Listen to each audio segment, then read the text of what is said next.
and welcome to The Turtle Moves, a Discworld-themed charity stream where we are trying to raise some money for Alzheimer's Research UK.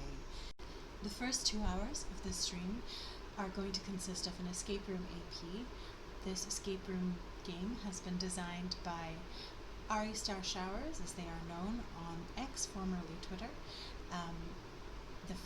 a co-founder and important member of Illicit Peanuts, a gaming studio based in India. The other half of the team working on the escape room is Arman Babu, who is a co-founder and, along with me, of Weave Games, also a gaming studio based in India. We all make TTRPGs. Most of us work freelance, so really this is a labor of love. After the escape room AP is done, we will be segueing into what comes very naturally to most of us, that is some bookish Discworld nerdery, just some fun book chat, where a bunch of Discworld nerds and I get together and talk about our favorite parts of the Discworld, what characters we love, what places we love, what our preferred or what our suggested reading order would be to neophytes of the Discworld, and just everything we love about this world that Terry Pratchett has given us. After we have spent some time chatting about Discworld, we will be playing Drawful. It is a game, a part of Jackbox Games. If you are unfamiliar, the link will be in the chat. And it is essentially where we take turns showing how bad we all are at drawing on the fly, but we are going to make this one Discworld themed, as it is the theme of the day. We hope you enjoy watching. A huge thank you to everyone who has spent time and effort being here today or watching the stream or amplifying the message. And a huge thank you to Theses and Dragons for letting us have this space on their channel so that we could support this important cause.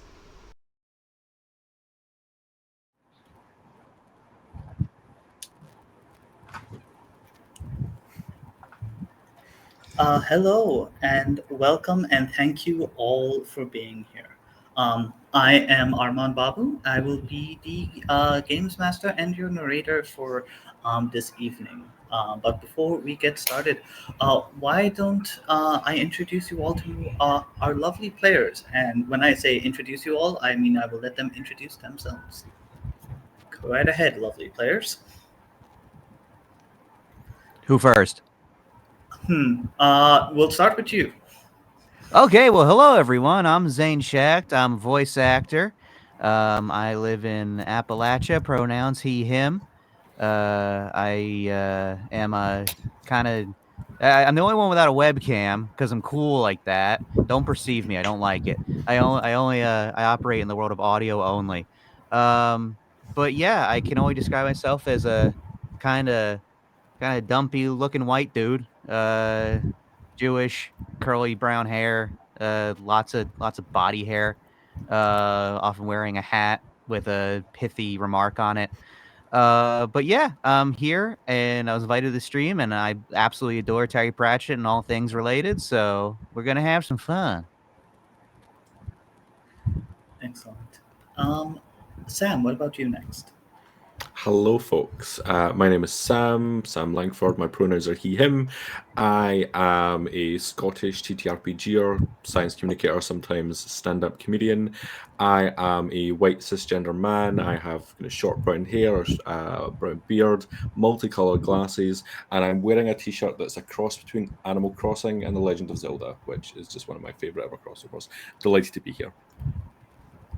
And we're happy to have you. Eve, how about you? Hi, hello. I'm Eva. My pronouns are she, her. I am a Caucasian femme with brunette hair in a high bun. Otherwise, it's quite long. Earbuds and a red plaid shirt today. Okay. And lastly, but not leastly, Julie. Hi, I'm Julie, pronouns she, her. I am also Caucasian femme, and I have brown gray hair that's long and down and not in a bun. And I'm wearing my red and black headphones that I believe are supposed to be like for a 12-year-old gamer, but they were on sale, so that's what I'm wearing. And a gray tank top that is from Brain in a Jar, who is a board game reviewer.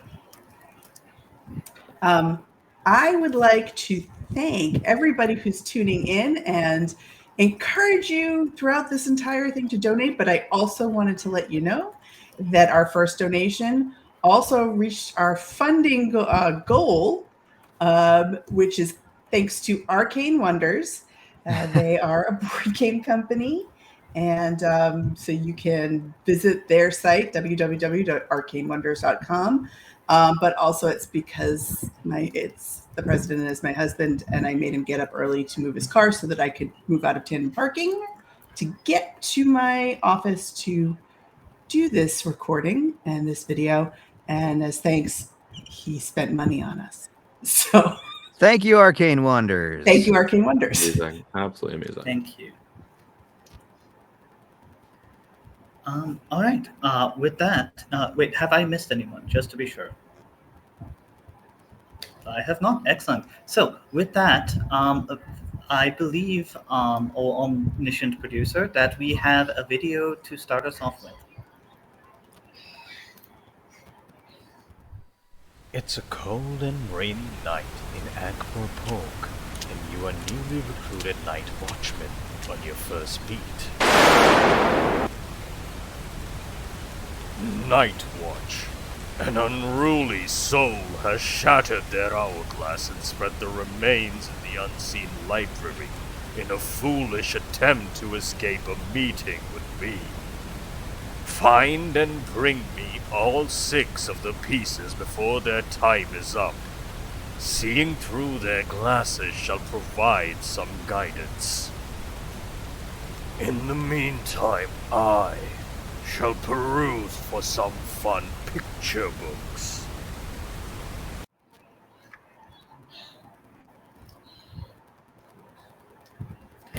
All right. Welcome back. So you all have your mission, which will take you to the unseen library. Death accompanies you, as he accompanies us all in one way or the other, to the library.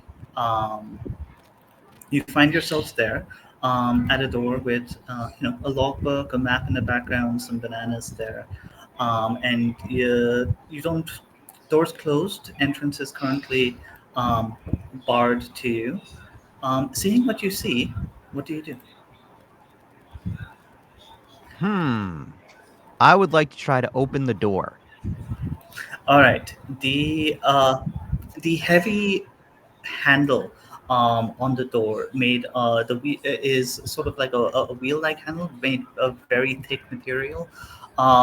You try and turn it. It does not turn. It appears locked. Ah, dang it! I give up. This is too hard for me. I can't do All right, it. one down already. That swings his scythe, and I kid. Okay. Now, we've been over this. You gotta try at least one more thing, like knock or shout loudly. Maybe knock first. I did the shout loudly part already, so I think we covered that. No, right. Well, you're right. Let's just give up. I start ringing the bell that's there on the desk. Ding, ding. As soon as you ring ding, the ding, ding, ding, ding, bell, ding, ding, ding, ding, ding, ding, ding, ding, ding, ding, ding, ding. you Oh! see a large orangutan pop down from the ceiling and occasionally pop right back up. This, for those of you who are familiar with the Unseen Library, is the Unseen Library's librarian extraordinaire. He hangs down, he gives you a smile, and greets you with an ook. That says, hello, thank you. We are hoping to gain access to the library. And while I am there, I was hoping, do you have perhaps a book you could recommend for me while I am waiting for this lot to bring me the pieces of my hourglass. The librarian sets off a string of ooks and longer ooks, and that nods somberly and says, "Yes, that is an excellent recommendation." Turns to the rest of you. If you could perhaps find it for me. Oh, of course. Why don't you write it down for them? The librarian nods, writes it down as a piece of paper with one hand. As with the other hand, he sort of reaches out and unlocks the door.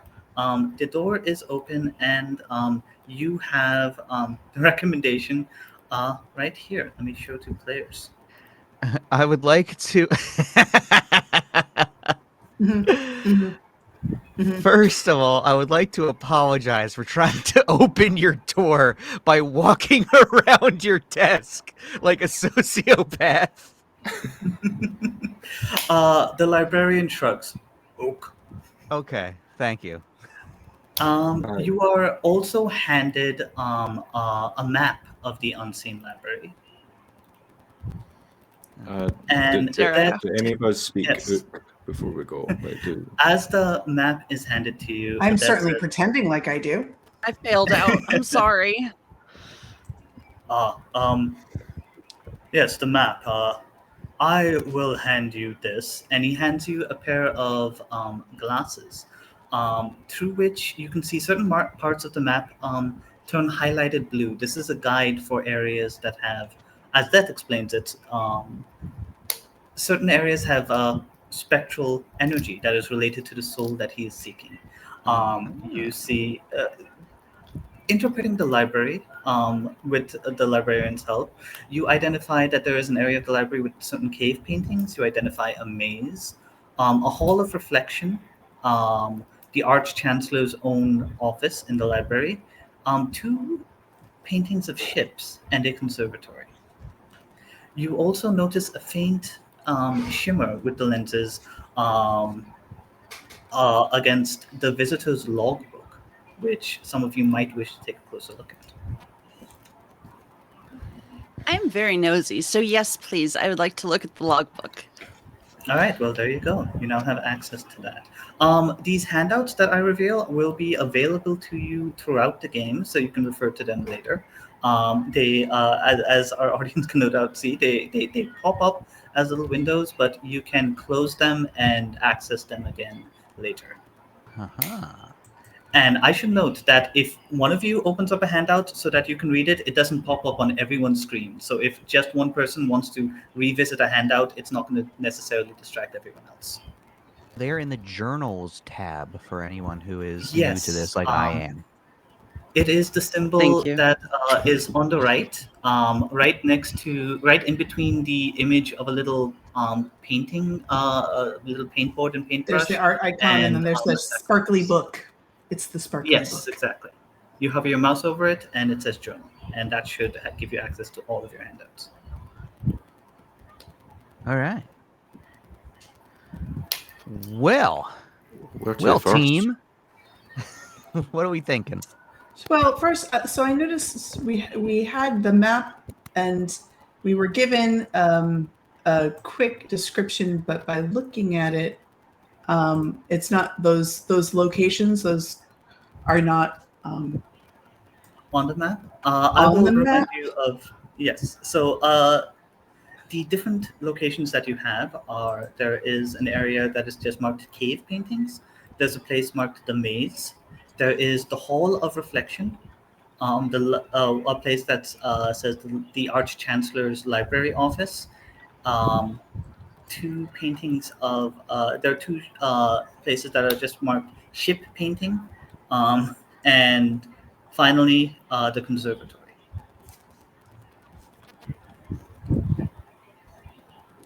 With Shall the we rope. go to the? Oh no! On you go. No, sorry. Please continue.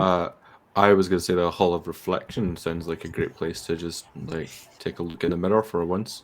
Just vibe. All right. So Too early to split the party? Too soon? All If right, that's then. what We you just wish, each you take a can do that. room and call it a day. That'll go great, I'm sure. Let me Conservatory take or the the hall. hall. Okay, let me take. So who is going where? If you are splitting the party. Oh, I I was think kidding. we I think should it is too stay. soon. Yeah, I'm no, gonna Okay, let's. fair I'll- enough. I was okay. So to the Hall of Reflection. Give me a second, and there you go. It's Unseen University. What's the worst that could happen, right? So what you see here Woo! on the right, yep, right here on the right side of this hall, you see two large iron frames. Yes, you can move those if you wish. The iron frames are the ones on the right that you see. They're technically facing each other. So just imagine that there's that perspective. Okay. They're facing each other on the line. Over on this side, you see just on the floor, you see a number of different paintings of various kinds just scattered about, and four large mirrors. 4 large mirrors. They appear to be the exact same size as the paintings.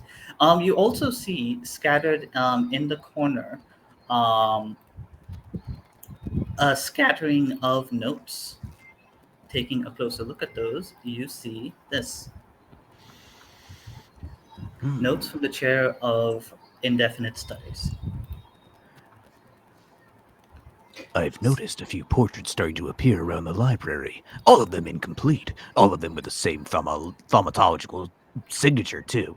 And some of them are just mirrors. It's suspicious, the whole thing. So I did what any sensible person would do when there are too many magical items giving off the same energy. I dumped them all in one room and asked the librarian to tell me if anything happens.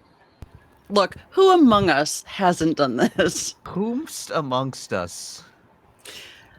While I pause to let my fellow Night Watch solve this puzzle, I just want to ask if there is any sort of indication as to which sort of conservatory we might be looking at in the future. Is it musical or plant-based or both? This one, you did happen to pass it by when you were coming here and find out that it was, in fact, terribly mislabeled. It is less a conservatory than it is an observatory. Fair. That's I'm 100% so fair. pleased. Okay. Ooh, are we going to do puzzles? Can we do puzzles? Let's do the puzzles. So I So- can't help but notice Let's that puzzle. this is this, but it's supposed to be mirrored.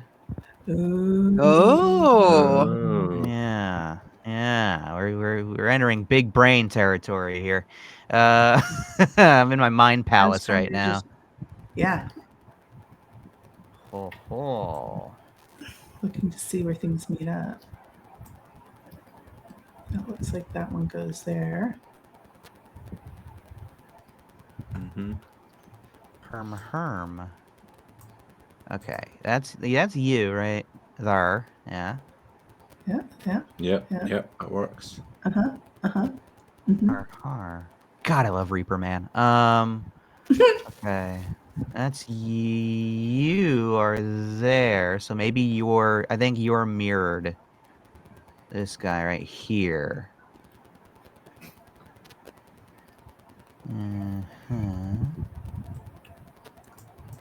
So putting the mirror on top of a painting seems to have no effect.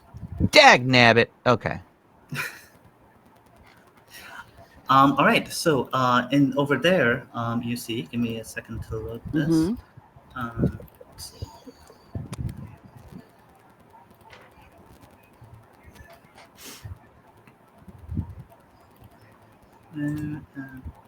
There you go. Yeah. Uh-huh. Ah, okay, okay. All right.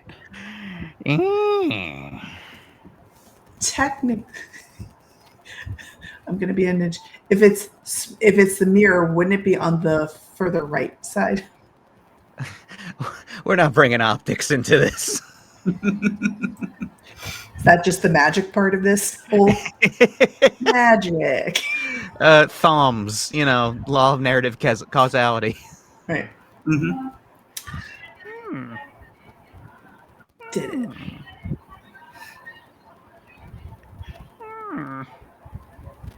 Oh, I see where you're going with this. I'm picking up what you're putting down. Sorry, am I being like really? Should I like stop and like discuss this? I'm gonna get the party killed by like a Gru if I do this.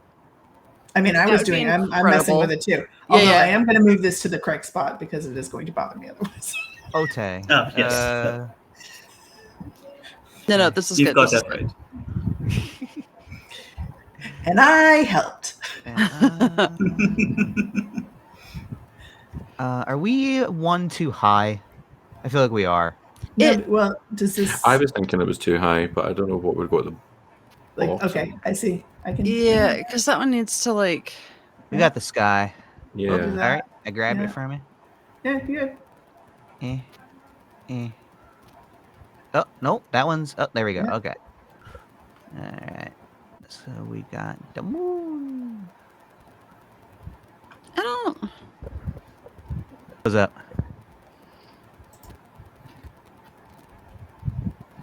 Parts of it just look like they fit Ooh. together. Oh, I Yeah, see. doesn't it? There's a. No. That bottom Darn. left one doesn't seem like it fits if it was to flip either. I was gonna say, darn you, Paul Kidby, but no, this is pre-Kidby. So wouldn't this be We can here? blame him if you want anyway. it to flip, and that would be there, so that we get the mirror over here. Um, You want the mirror of it, right? On the Mhm. on the main mural. Right. oh no, did I break it? No, it just takes the whatever magic is affecting this takes a little time to fade in. Slowly comes to That realization. makes sense. That's good. Yes. Is that what we want, though? Is it the? 2, I 3, 4. Think. So, I'm looking yes. at this guy right here. What is this? Where does that go? Does that one need to be? Full? I feel like that No. needs to be flipped. But it doesn't. Or It doesn't look smaller. well there. No. I feel like it. Or does it go No. down here? Oh, wait a minute. Okay, here we go. That needs to go. Oh yeah, and The then flip. flipped around. Yeah. Yeah, All right, so it needs Would to it go over Go on the here other side and and get a then mirror a on it. mirror there. yeah, yeah. All right. Sorry, that was. No worries. No worries. Wait, well, Okay. So yes, you see the magic slowly start to fade in. Mad. Oh. And there you go. Oh, sorry. Hey, Ah. his weird prehensile toes. yeah, don't love that. Okay, wait. Is it? So this is the blue, and it. So I think this one also. I can't do anything anymore. And that feel one like- doesn't fit. No, well, I was thinking the other one only because it's got the blue from the clothing. Mhm. Yeah. Does it shift up? Yeah. Does this column go up one? The left column? I don't know. Maybe. Yes. Try it and see what happens. Let's find out. Let's find out. This one will go up here, and this guy will go up here, Mm-hmm. and he's there, and that means that because his elbow So the goes mirror right. has to go up. Hold on. And then- Oh yeah, I also can't move. Yeah, there's Are you one trying piece to- we can't move. Yeah, that one. That guy. Yeah, thank you. Oh, hold on. The magic is stubborn there, but all of you working together to pull at it. There you go. Oh, it comes look to at it. Whoa! We did it. The power of friendship. Yeah. Unite. Okay. Does this one mirrored here? Unite disc. There we go. Yeah, that. So. And We did it, guys. We solved the puzzle. Did we? We did. I think we did. Yeah. Look at I that. don't know. It yes, looks pretty indeed, good. You Because our you have hearts an beat as entire one. picture ready right there. And with that, the mirrors dissolve, Oh. leaving Oh. only the image behind. Not a sticky and, residue. Okay, good. Not no. sticky residue. And they all swirl together to give you what appears to be part of an hourglass. Ooh. Ooh. God. Wow. Did it. Is that one of 6? Did you say there's 6 pieces? Did. Ow, I cut myself. Actually, with a I sharp believe hit. I believe what was said was ook ook. Oh, yeah, ook. of course. Mhm. Yeah. Look. Yeah. Mm. Well, Cool. friends, it seems we have defeated this boss. Shall we progress? May I make a request? Can we please see the cave painting? Because I friggin' love cave paintings. That Let's. Let's seems do as it. good a reason as any, yeah. All right, so you head to the area marked cave painting. You wander through the shelves a little while, and then through a corridor that starts off as simple cement and brick and cement. But as you go deeper and deeper into it, it gives way to stone, and the walls change to go rougher, coarser, until the corridor ends right here. Ooh. Oh. And you find on one of the pieces of stone a collection of notes.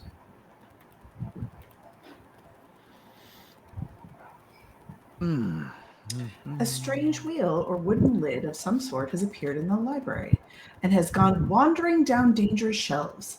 It has gone through L-space and found itself at various crux points in time. Why, going back, I have discovered that it may have been responsible for the invention of the wheel.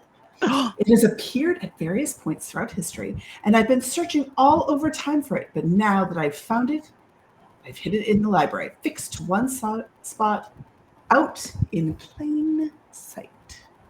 That rascal. Oh, Ponder. Playing with danger, That's not. as usual. Well, I'm glad he's frozen in there and we're out here. And you said that the logbook wasn't shared, right? The visitor's log? Yeah, or was it? Because I would share that It- information now if it hadn't been. It was essentially just lying open on the Yeah, desk okay. for anyone to read. It if they is in wish. your And you journals notice- tab Yeah. if you're playing. It's the first Yeah. entry. Yeah. Yeah. No, because I You looked at noticed- it and then I yeah. wasn't sure if everyone had seen it. So, okay.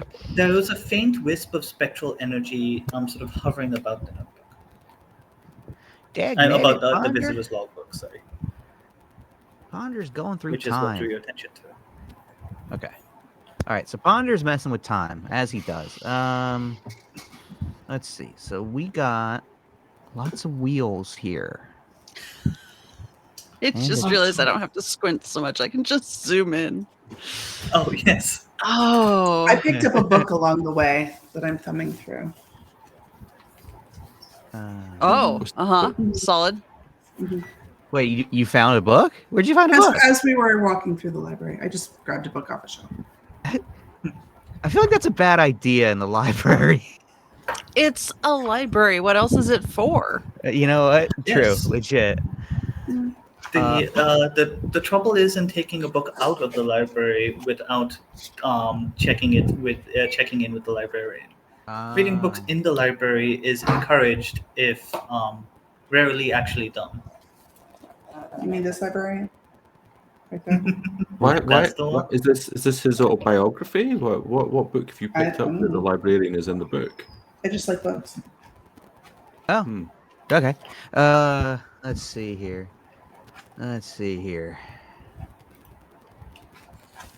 I'm looking at a wall. Sorry, I get really into escape rooms. What do I see?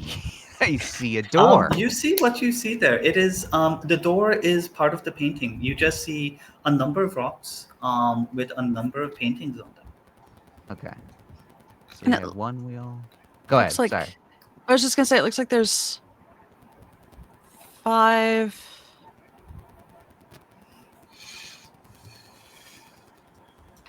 5 of the same wheel. Yeah, 1, 2, 3. The door. I can't tell The too much. But I door think the handle doorknob is is one. 1, 2. Yeah. Yeah, I'm so sorry if I just pinged everyone. That's fine. Ooh. For those unfamiliar to Roll20, if you click and hold the mouse on the screen, it's a good way to draw people's attention to one Oh. particular part of the screen. Yeah. And I sometimes will just mash my mouse buttons. So I'm sorry. Right Take clicking it. on the screen allows you to move about it as well more easily, especially if you're zoomed in. Right click, hold, and move it about. If I may, I would like to. How high off the ground is the door painting? Let's see. I would say the door is like maybe about 3 feet off of the ground. Okay, so I You can could reach it. easily reach it. Yeah. Okay. Without any problem. Can I knock on the door 5 times? You can. Your knuckles hit cold stone, and after the third knock, start to hurt slightly. Ow. Well, I'm gonna. I mean, that's only 4 knocks. What does the 5th do? The 5th one does the same as the 4th with slightly added effect. Ow! Guys, my knuckles. No. We figured this out last time. Ring the bell. There's no bell. There was a There is no desk bell bell in here. the other room. Can't help you. There is an image of someone kind of chiseling out a similar shape. Yeah, which is much more realistic than everything else. Yeah, It has seems tiny out of little place. symbols around the periphery of it, too. They do. We see a doggy. We see some critters. We see some critters and a doggy. What did the note say again? Ostriches. Ponder Stibbins' notes. Strange. Is the texture of this hyper-realistic is a stretch. This actively being chiseled rock any different than the rock around it? It's a little rougher than the rock behind it, but that you can attribute to it being a different type of rock. Oh, like an inlay. That's nice. That's craftsmanship. Yeah. My that is watchman good work. will look towards at the ethereal space and look towards the audience and say that you can donate some money and give us a hint. This is true. If you feel our players are getting a little too stuck, you can donate to buy them a hint. It is entirely possible that you donate enough that I simply tell them the For entire real story. dumb. What? This changes And- everything. Do we get any hints as of like kind of reactive to that hitting the mark before we started streaming? Any hints that could be taken from that? Not that I know of. Our omniscient producer is set in to tell me if any hints have been purchased. You know what?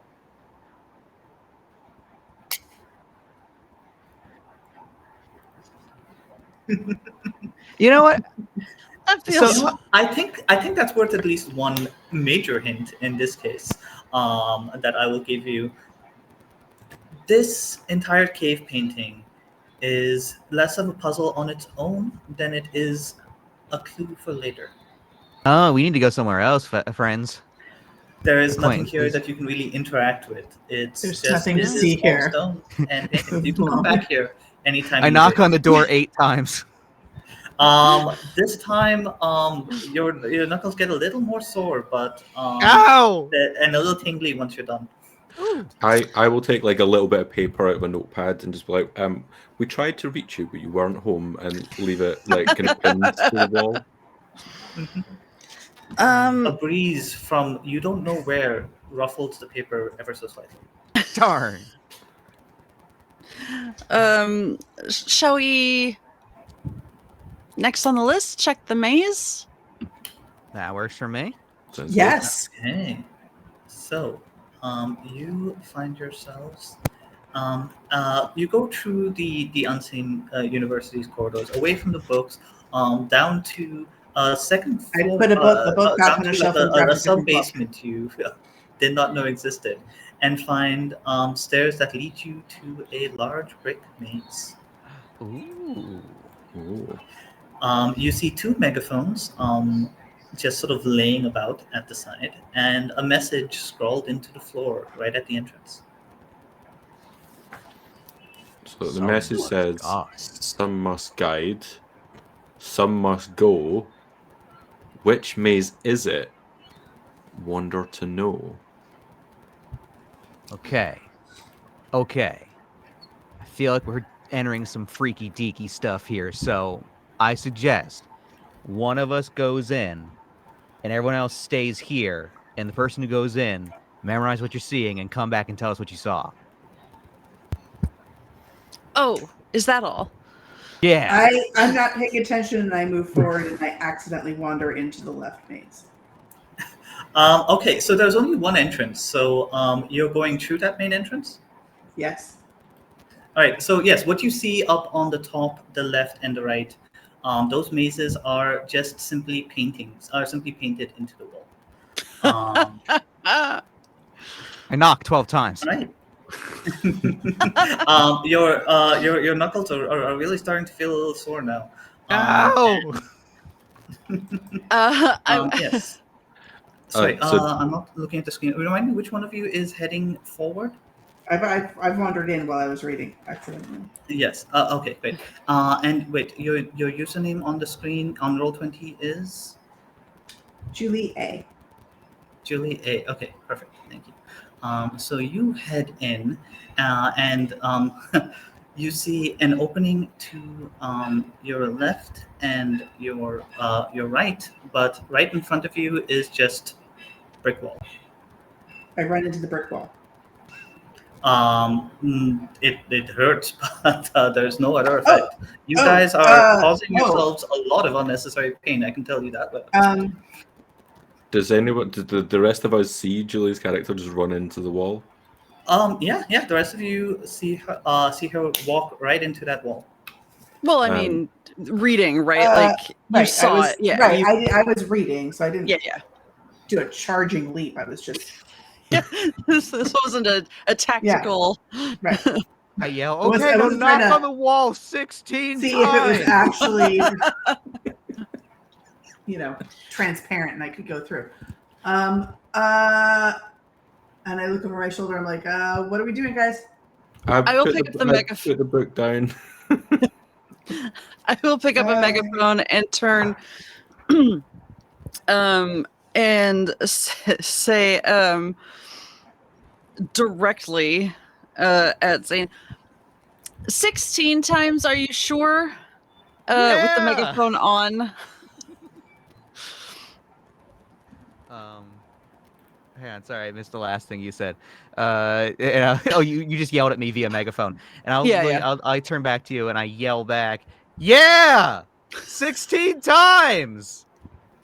I'm gonna put the megaphone down and shout 16 times to Julie. And just shout 16 times to Julie? Yes. Okay. What are you shouting? I shrug. No, she's the word shouting 16 the word times. 16 Yeah, I'm just relaying it as though maybe. Oh, okay. That Julie, you hear, because you have not gone so far into the maze, much louder the word 16 times relayed to you. I'm going to turn to the right and start walking. Okay, so this. You turn to the right and you walk for about, let's see, 10 feet. When you come to a wall, your right side is blocked, as is the front, but the left side is open. Let me drag you there. Right side is right is blocked, but your front and left are open. Cool. Sorry, the front is blocked as well. Correct. It's so simply. So I'm going to turn to the left and start walking. Okay, so you begin walking for, as soon as you walk, just like another 5 feet ahead, you immediately come across another wall. The front and left are blocked. The front and right are blocked, but the left is yes. Front and right are blocked, but the left is open. Ooh, another left. Did you find an hourglass? Oh wait. I'll use the megaphone this time. Did you find the hourglass? Are you safe? Are there wolves? Are there wolves with hourglasses? No. Yes. No. No. There are wolves in the hourglass? Oh no, you're okay. Hey, did the knocking work? No. Ask her if the knocking worked. I don't have a megaphone. I know there's two, but I'm not picking one up. I don't want to hog them. Yeah, so Julie, you're hearing them loud and clear, but Julie's responses are getting a little quieter. Right, Right, so I took my second left. I'm gonna take the other megaphone and go ahead. Okay, do you join up with Julie? I will try to catch up with Julie. So hard. All right. So Sam, you catch up with Julie. There That you is go. logical. Listen, between you and me. Yes, and you I'm now scared. both have a I want to go megaphone. in there. Excellent one. So yes, you go to the left, and now you see that your front and left are blocked, but the right is open. So Yeah, I will shout back one. Can confirm no wolves. yes, front and left Front is and left blocked. are blocked. The right is open. Okay. So we're gonna turn right. Okay. So just to confirm, Julie and Sam have found each other. They are not in different. Yes. Okay. Finally, at last, after all these seconds, we have rejoined. You know why? Because the true treasure was the friends we made along the way. And it's the power of friendship. You walk ahead, and you see that there are two options in front of you. Essentially, you could your right is blocked, but the left and the front is open. So, Do you have a right coin? is yeah, sorry. The front and the left are open. No, can I borrow a coin? Yeah, sure. I'll hand over like a silver. Yeah, I piece. got a coin. Here you go. Oh, thank you very much. I'm gonna so heads for left and tails for straight on, and I'll flip the coin. I'm just gonna roll a d20 and say that even.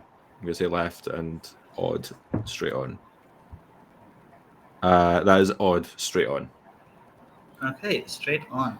So yes, you go ahead, and this time it is your left that is blocked, while your front and right are opened. So here you are. I turned to Eva like, should we go in? What do we do? I'm scared. I mean, maybe we shouldn't split up. But it But also says It some says must die. Some must stay. Guide. Some must guide. Okay. But they're guiding each other, and we're Yeah. staying. Yes. Smart. I will go back over the megaphone. And go. We're not really sure where we're going. Do you have a coin? Yes. Yeah. Actually, yes. We've been following chance.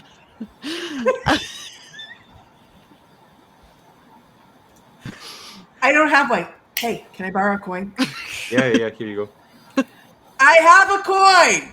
Here you go, Excellent. thanks. Excellent. Okay, knock 29 times. 29 times? No. Okay. You know what? That's okay. I understand. Okay, so what directions have you gone so far? Unclear. Don't remember. We Perfect. went to the right, then Yes. we took a left, then Yes. we took another left, Okay. Yes. then we went straight, and we were at a Oh. point where there was two choices finally, and then we went straight again. Oh, I thought you Yes, took another just left. if you would That's my like a problem. confirmation from me, I can just tell you which direction you went. You went in. You took a right Mhm. immediately, and then you went straight. You took a left, straight. You took a left, and then walk straight. Sorry, no. I'm describing this badly. I realize I just made this more confusing. Um, Was it an immediate left? you Basically. walked in 5 feet, Yeah. and you turned Mhm. to the right. Yeah. Then you Mhm. walked 10 feet and turned to the left.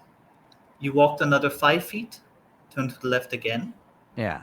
and walked another 5 feet, and this time turned to the right. You have walked 10 feet now to find where you are. You could now either walk 5 feet ahead or 5 feet to your right. But there was so that right before the last one, there was the first time we had a choice that wasn't just an automatic. There were two choices instead of two sides that were blocked. Okay. Now that we're a bit lost and confused, I would say let's always trust in right because right is always wrong. Oh, I thought you were always supposed to turn left. Oh. Okay. I may be stupid, but I turned to Eva. I may be stupid, but they're in the. Oh man, chat's gonna make fun of me. They're in the right maze. They right? are. It's okay. Keep going. Okay. Power through it. Okay. And by chat, I mean those rats in the corner there. They're watching us and chatting. They're like a little Greek chorus. Yeah. Whatever that means. Get out of here. Like that? Okay, so we're in the right one. So they need to turn right, right? Right. But I thought they Right. could only go straight or Straight can or you right? turn? Go right. See what you see. Okay. Unless it closes behind you, in which case, wow, you're in trouble. Awkward. Okay, so you turn to the right and you walk ahead. Your front and left are blocked, however, but your right is open. So front and left are blocked, and the right is open. And to the right, you can see you could if you took another right, you would be able to see that it is a dead end. However, there is a floating piece of gold-like metal material here. Oh no. And I can, yes. I Probably can fine. reveal- More elements, more Shiny. variables. It appears to be Ooh. the stand of an hourglass. And as you approach it, it shrinks in size, smaller and smaller the closer you get to it, until it fits in your hand. Yeah. Well, you have that. You take that. I have my coin. Oh. Okay. Okay, yeah, that makes sense. Okay. Or I could take the coin and you could have it. No, too crazy. All right. That feels like too big a step. Fair enough. All right, I take it.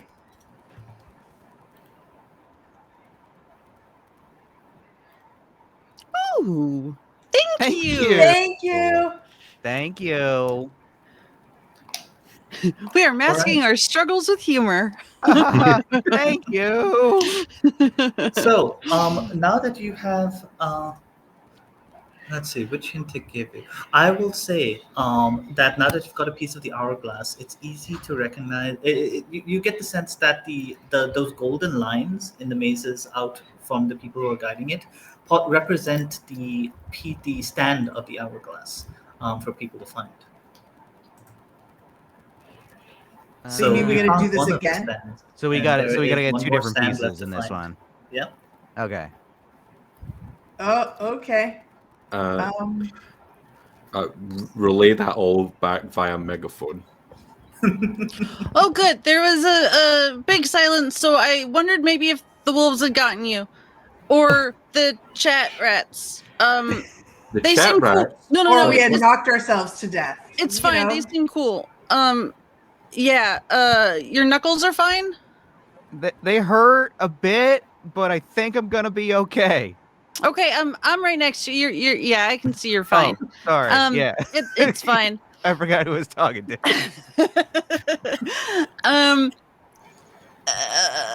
Okay. Is there anything else cool or helpful? I think we need to find the other half of this. Hourglass stand. All So right. just to confirm, so they are in the right puzzle, as in the puzzle on the right from our point of view. The correct puzzle, yes. Okay. So does I that will mean also say, just as an extra hint, simply because because we're the stupid? person. No, I'm not No, saying that in no, the yes. least. Simply because we know the donor and he is a friend of the stream. So because of that extra generous donation, I will tell you that the puzzle on the right is not the correct one. Okay. Heck Cool. yeah. Thank And you. the Cool, reason, cool. the main clue towards that is that you found this hourglass stem in a dead end. Oh, that's true. Oh, they're flipped, aren't they? Okay, we're coming back. Yeah, good. Okay. Hypothetically, we're coming back.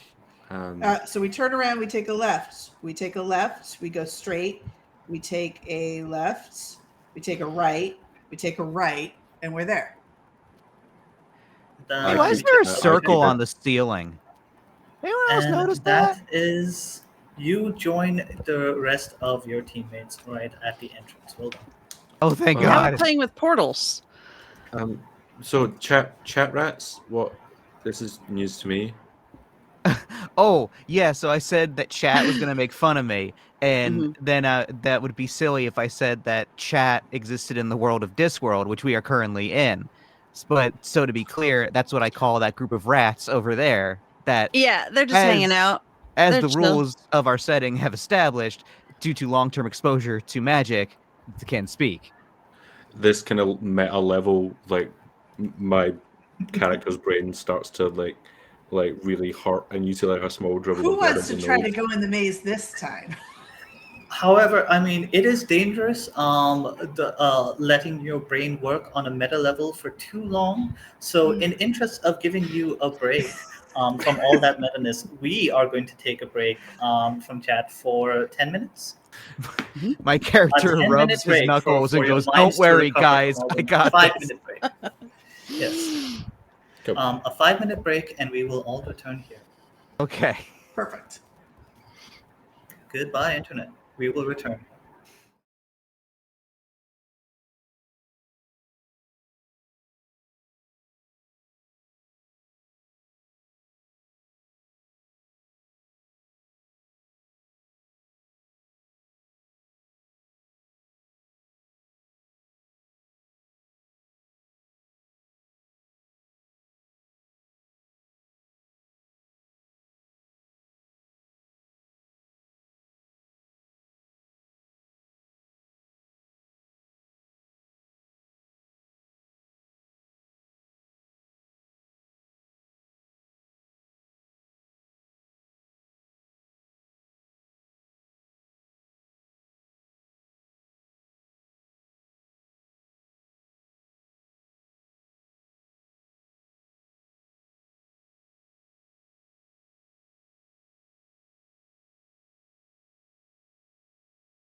Welcome back, chat rats, which is apparently what we are calling our audience now. You are Discworld's very best and most helpful companions. Um, so yes, you are. Our players are standing in front of the maze. And determining that somebody else should take a turn going through.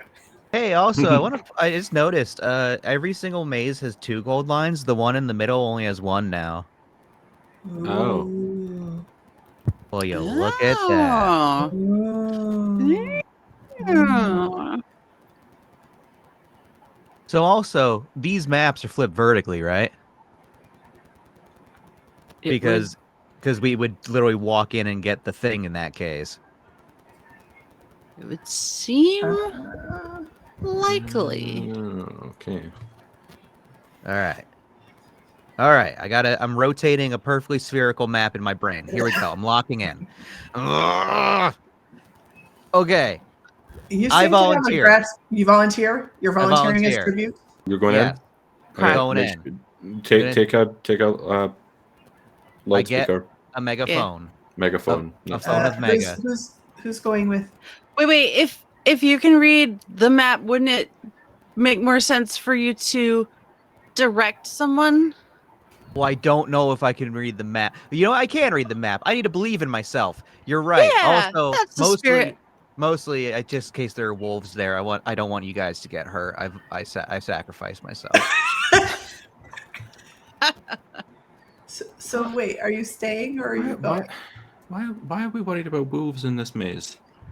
Listen, people started talking about wolves, and I got scared. So Yeah. Just saying, me if you're too. Just a hint of wolf, and there's fear. you never know, Super man. small. This school is weird, dude. I hate it here. I'm gonna Well- look over at the rats. I'm sorry, are wolf hints being donated now? Okay, I'm going in. Guide me. Okay. Is anybody Okay. going with? I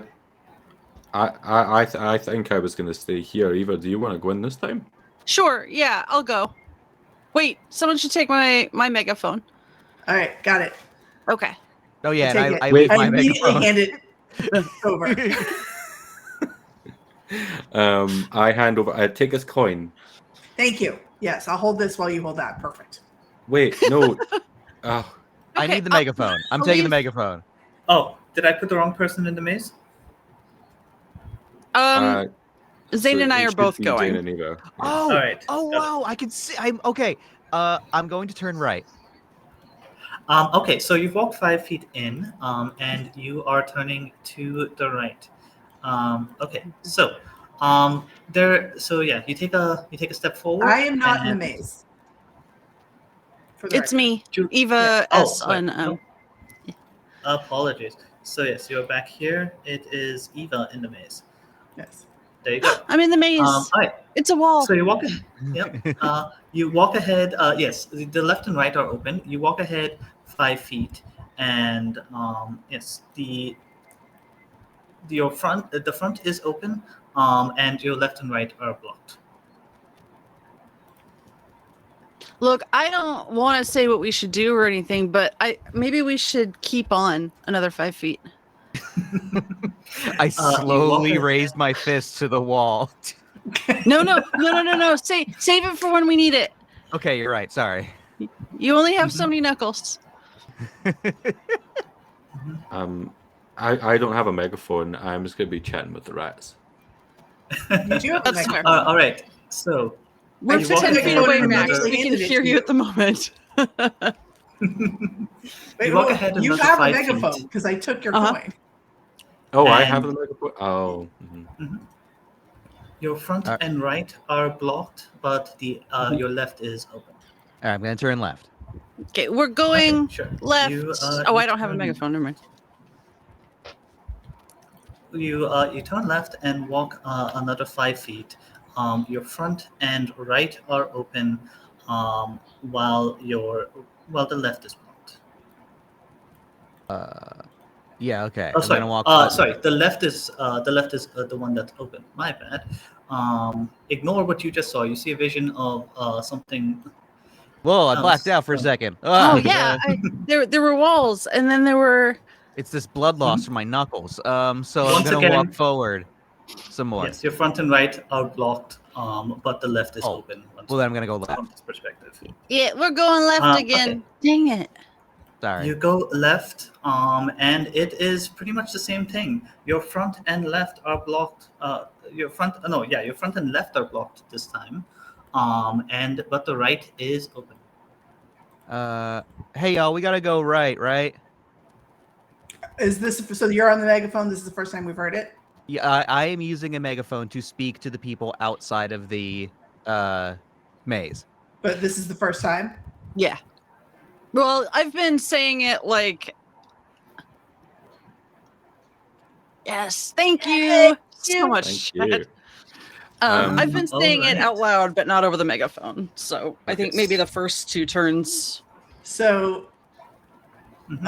I tug. I So had yes, to- a hint is incoming. I tug so- on Sam's and say, "I don't know where they are. Do you know where they are?" No, Don't worry, I know what I'm doing. doing. I know where I am. I hand the megaphone over to the rats and be like, "Can you help?" I take it before they So- snatch it and scurry away. So one of the rats pulls out what is essentially a tiny little paint gun, and shoots right. Shoots. It just says ook ook for some reason. You're the Night Watch. Get yourself together. Shoots a dot right there. And you can see on the top maze there is a bright yellow spot. Uh-huh. Okay. All right, guys, do I go right? What do I do? What's the route you've taken so far? I feel like the hint that the rat just gave that I can't see. Just I'm trying to figure out if you have come in from the top or from the bottom of this map. well, that's The rats, one of the rats sighs and shoots a smaller, just a smaller, best just a rats. small series of dots that shows you which way your allies are facing.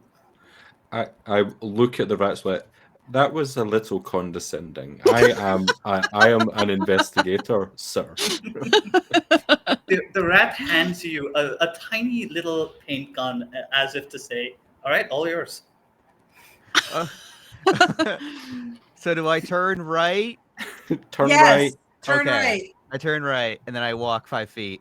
turn left. Okay. Then I turn left, You- and I walk 5 You feet. turn right, you walk 5 feet. You turn left, and you walk 5 feet. Okay. And now punch I'm the just ball following. 37 times. No. Now take you're a speaking left. my language. Okay. I turn. I turn. So because my left is open, I turn left, and then I turn right, and I solve the puzzle because I know where I am. All right. Okay. So yes, you turn left, and then you turn right again. Basically, yes, you have moved too fast for me to keep up with the map changes. But essentially, your right I is believe open. he's there at this point. Yes. Right Yes. there. Yes. Your right is open, and your front and left is blocked again. Yeah. So I'm gonna turn right, Okay. and then I'm gonna turn left. And I'm gonna get the thing. All right. So you turn right, and you walk about 10 paces. And yeah, your front and left is blocked again, but your right is open at this point. Oh. Uh-oh. Hang on. I got this. I swear. I do. Okay, so I turn right, and then I turn left. All right, and there you go. You do that, and you see another golden piece of metal just floating in the air. The closer you get to it, the smaller it gets, and you now have another hourglass stand. And with that, as soon as it touches your hand, everything sort of dissolves around you, the two of you that are in the maze, and you return to the entrance. Oh, hey guys. Why is there paint on the wall? As you ask that question, I will look at the Whose gun and go, coin is I'm this? keeping the gun. Why do That's those your- rats that's look your so coin. condescending? What's going on? The It's- rat shrugs as you say you're keeping the gun and pulls out what is clearly a new model and waves it at you before disappearing into the cracks. Oh, wait, before you... No! You fell for the classic rat paint gun. You know, if I had a nickel, yeah. right?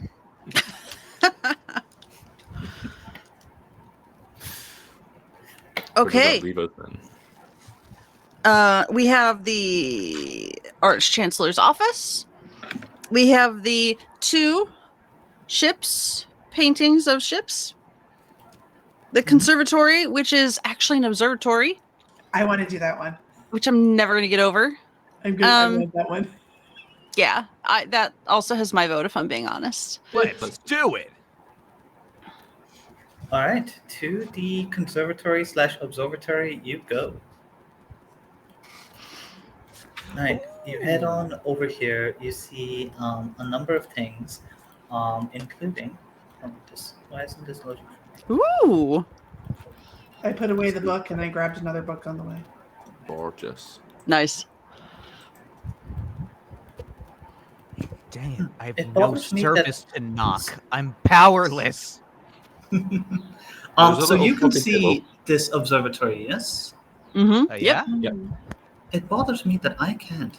Oh. Which is ironic, but as long as you can see it, that is what is important. You also notice while you are here that there's a small little guidebook that says a guide to the constellations. You also see a stack of notes. Mm-hmm. I have found a strange piece of glass with fascinating thaumic properties, and have placed it inside the telescope to see how it enhances the device. It's unfortunately gotten stuck there, but it does seem to loosen up when aligned with the right constellation. I've kept a note of which one the telescope needs to focus on. A reminder just for me. Heavens knows what would happen if the dean got his hands on it. Or worse, the Bassar. I thought this was the Bassar talking. I'm sorry. I saw Bassar at the end and just did that. Ponder Okay. Stibbins' voice changes a lot in this game. I have a cold. Sorry. Yeah. All right. So, You also see lines the of- constellation guide here. Oh. Ooh, very cool. Ooh. The constellation not of the night, but of mornings far too early. A constellation that, when not found, makes early risers surly. Constellation not of the night, but of mornings far too early. You also see that the telescope is pointed outwards towards the window, right out into the night sky. And if any of you seek to take a look through it, I would. you will see. Ooh. Oh. Hey, this is gonna sound real dumb, but is he talking about the sun? I'm sorry, did you say something? I was just thinking how you ever look up at the night sky and think, gosh, those stars kind of look like stuff? Well, this looks a lot more like stuff than usual. Fair. Like, that is definitely a horse. Fair. Are you guys seeing this? You pull back a little bit, and some of you notice a little bit of engraving around the rim of the telescope that says the Beginner's Guide to Astronomy. It's engraved right on the telescope itself. And in brackets, it's written Cheater's Edition. Love it. Are you giving us the answer? No, he's explaining I why am they not. look more like animals than usual. Oh, I see. Okay, got it. Oh, it's my favorite, the double-headed kangaroo. Wait, I'm sorry. I'm sorry. Okay, we're supposed to be doing something here. Okay. So I'm thinking about this note here, right? It says the constellation of the night, but Mhm. but not of night, but of mornings far too early. The constellation that, when not found, makes early rises early. When you wake up and it's cloudy, you're like, oh man. Mhm, So mhm. something about the sun is important here. Though that might be the wheel puzzle. Oh, Yeah, Oh. because you can see the little wheel next to it. yeah. So I think that's the wheel puzzle. Never mind. You know, Okay. as an investigator, I should have probably brought my glasses. Some of these things. Okay. So, wait, can we move? Oh, we can. Okay. Can I? You want me to go check on that while you guys sort this out? I can do that. You're wanting to go see the cave paintings again? Yeah. You know what? I'll go. You guys work on this. I'll go get the cave paintings. What? All right. But- You head right back I to don't- where the cave what? painting is. Aha!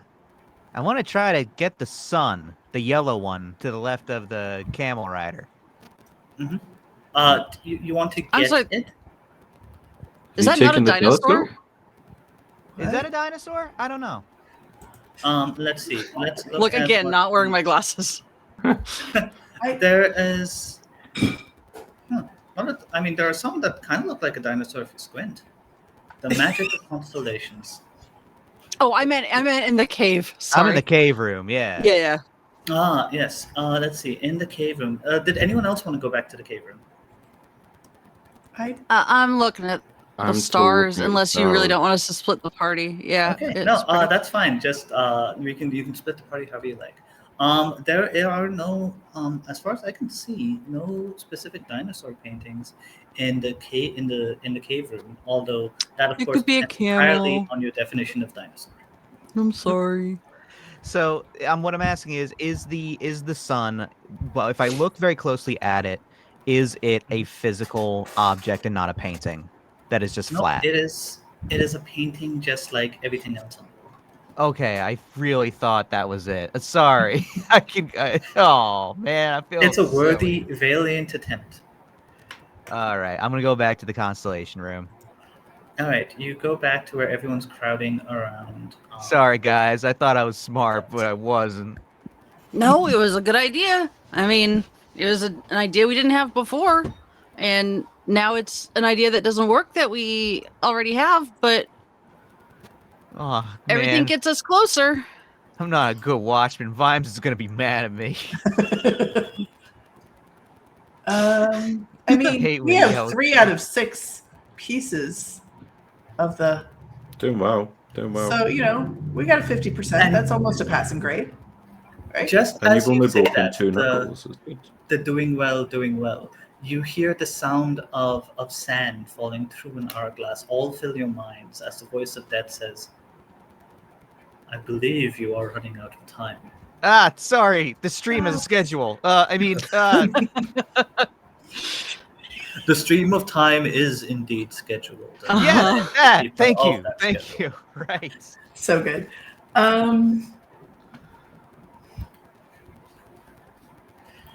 Above table, just letting you know you have about 40 minutes before your time runs out.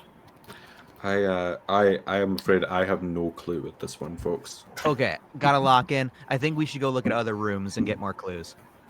I mean, it Okay, can't hurt. sounds Yeah, great. that's fine. I suggest the boat room. Go into the Sure. boat room. Paintings good of boat boats, room. right? Isn't it? Yeah. Paintings of boats. So you head to where the map shows, and what it is, there are 2 paintings of ships on opposite sides of a very long hallway. You all gather around this first one, and you notice that there is a plinth right below the painting that says, yes. Sorry, I didn't click the right button. I have now clicked the right button.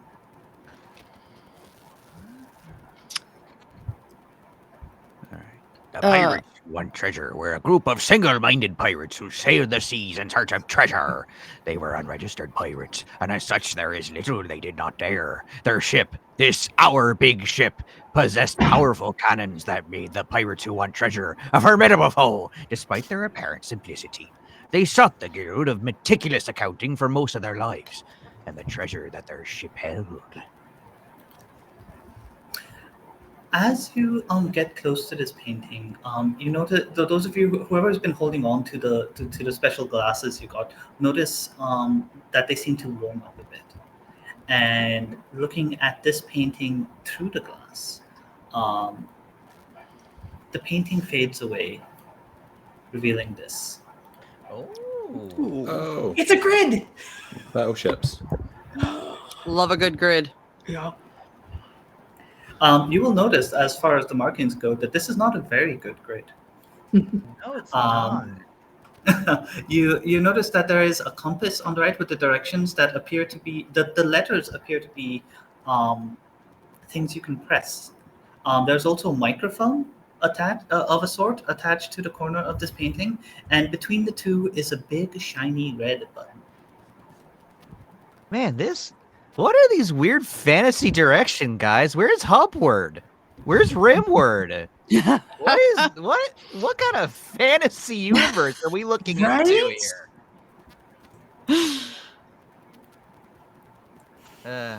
Why is news so important? Okay, what does the other painting look like? I thought it was Nwusi. All right, so when you head to the other painting, you see another ship's painting over here with this blank. Someone else want to pirate this one? I suppose it is. I should take a turn. The Guild of Meticulous Accountancy was the first known instance of licensed crime. Pirates who had been negotiated with for an acceptable level of crime and were tasked with keeping that rate up on the high seas, which was no easy task given the whims of the waves. A group of skeletons known for their meticulous note-taking skills roamed the seas, stealing just enough treasure from merchant ships to keep piracy at the agreed-upon rate.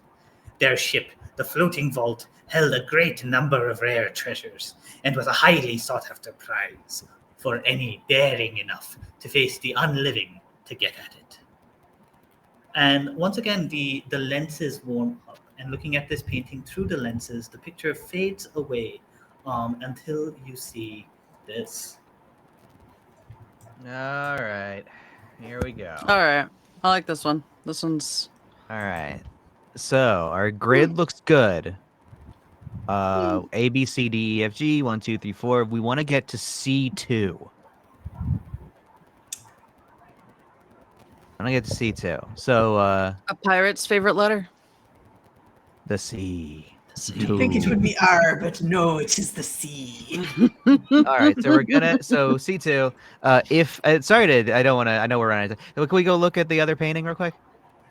I think we should split the party and two of us at one and two of it at the other, and Yeah. All right. talk back Yeah. and forth with the little doohickey who's even what's it in the corner there. I see. All right, who's going to the one with the bad grid and the big shiny red button? I will. I'll go too. So, could you repeat who's going? We've Zane. got- Zane and Julie Zane. are going to the Zane one with the and big Julie. shiny red button. All right, so Zane and Julie, big shiny red button. All right. Oh no, we don't have a 2. This complicates matters. Puzzle's broken. Gotta go home. This one's warped. But we do have a 3, 4, and 5 if we could get the other ship to get to it. One of those. We have a 3 and a 4. Mm-hmm. And you have We have you have a C, right? UBCPOXK. Let me. So let I me. don't think we can. Box. I don't think we can move though. Let's just get the baseline functions of this puzzle. I'm gonna hit the red button. What happens? Yes. Okay, so hold on. You We hit die. the red button, and A fiery conflagration hear- consumes us.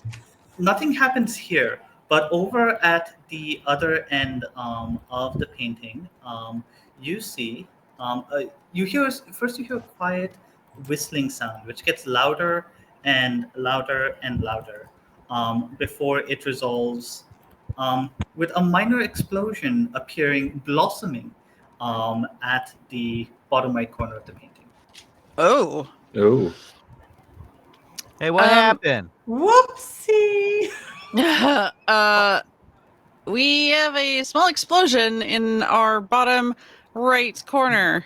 What The ship grade would together. that be? Yeah, what You grid is also that? notice that the ship moves. Oh. Mm. That's G4 for us. Okay, it landed in G4. And our ship has moved. Yeah. Yeah, we're now in B3, which I think is It's over 2 and down 3. over 1 down 1. No, I mean in the whole grid, in the Yeah. Oh, so yeah. yeah. It's in If you column Column 3. 2 from the top down. down 3. Okay, down 3. So that is B5 for us. Okay. So, I'm guessing that microphone is literally a microphone? You can hear your allies through it, yes. I'm just, you know what I'm gonna do? I'm just gonna go, B5. Wait. Hang on. Actually, no. What should I do? I shouldn't just blindly go ahead. Should I say B5 and push the button? Can we move the ship? Is there any way to touch the ship and move the ship? So I will repeat again. Or do you want to play Battleship? You're saying B5 and no, I'm playing I'm Battleship. I'm in. Yeah. I love it. I do it. So repeat again. Those of you on the first painting, the N, E, W, and S look like they are buttons that can be pressed. Oh, okay. Okay. But we can't on the second the But we floating can. ball, There right? is nothing on the second painting. Yeah. Okay, but we can. Of So, that nature. what happens when I just press N? All right. You notice your ship moves Okay. up, and on Okay. the other painting, this ship moves here. Oh. We just went down 1, so we're in B4. B4. So they're in our B. How many across? How many down? 2 So they're- across, 4 down. So they're in So- the B3. They're in B3, yeah. B3. Okay. Okay. What if we do west? Yeah, let's do west. Okay. So you press west. Your ship moves to the west, and this ship moves here. So they're mirrored movement. Okay. Yeah, we went So- over. Where are you right now then? So we are now currently 1, or 2 in and 2 up. Is that the right way to say that? No. or- So starting from it's A, B, C, D, E, F for you. 3, I believe. Okay. Okay. I thought we were on the same line for some reason. We are You're in B4 right now, or you were in B4, so C- now you're in C4. C4. Okay. You're on F3. So at least we're getting to the middle at the same time. So, So keep- if we keep do- going west. Yeah. If you go west, that will You'll go east, Bring and us- then closer. west. Okay. So yes, this ship goes west, while on the other painting, that happens. Yeah, we went east 1. So you're in D4. Yep. All right. right. So we are 1 over. We're diagonally up, Yeah. northeast of you. I don't know. How. Okay. Here's what we do. Yeah. We go north. Okay. Yeah, I think you. 'Cause we Yeah. gotta push it. We gotta push it against the wall so we meet up. Mhm. Yeah. Mhm. North. Okay. So you go north, and on the other painting, the ship moves here. Oh. Oh, Uh-oh. E3. That's okay though, right? Yeah. E3. What? Oh no. Interesting. What happened? Are you currently 5 across and 2 down? A, Yes. B, C, D, E. So So we would we- be in E. E2. 2. Or Okay, You're we're E3? We're E3. Yeah. Okay. Okay, you're E3 and we are E2 then. Okay. All right. Well, I don't know if this is like attack move like an RTS. I don't know if we go north or There's only we one go way to find out. we go south, will we collide with them or We don't Can know. always undo it. Yeah. Stay tuned, kids. All right, ramming speed. Let's go. All right. What direction are you pressing? South. South. Okay, so your ship goes south, and the other ship moves there. So we just flipped then. Yeah, we went up one. We have not exploded. Oh man, we missed. We were passed in ships the that night. passed in the night. The night watch. Yeah, we were. Yeah.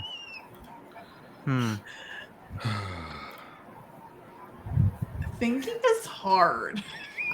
How does this work? I gotta say, this is A, my favorite puzzle, and B, I am so sorry for what I am putting you through. No, Are there it's any delightful. rats around? This is like when I was little and I'd say like I'm bored and my mother's like, here's 5 toothpicks and you have to come and make 9 by only moving one of the toothpicks. And I'm like, Yeah. at you. All right. So if it encounters a wall, it moves diagonally. Yeah, that's what Yeah. we found.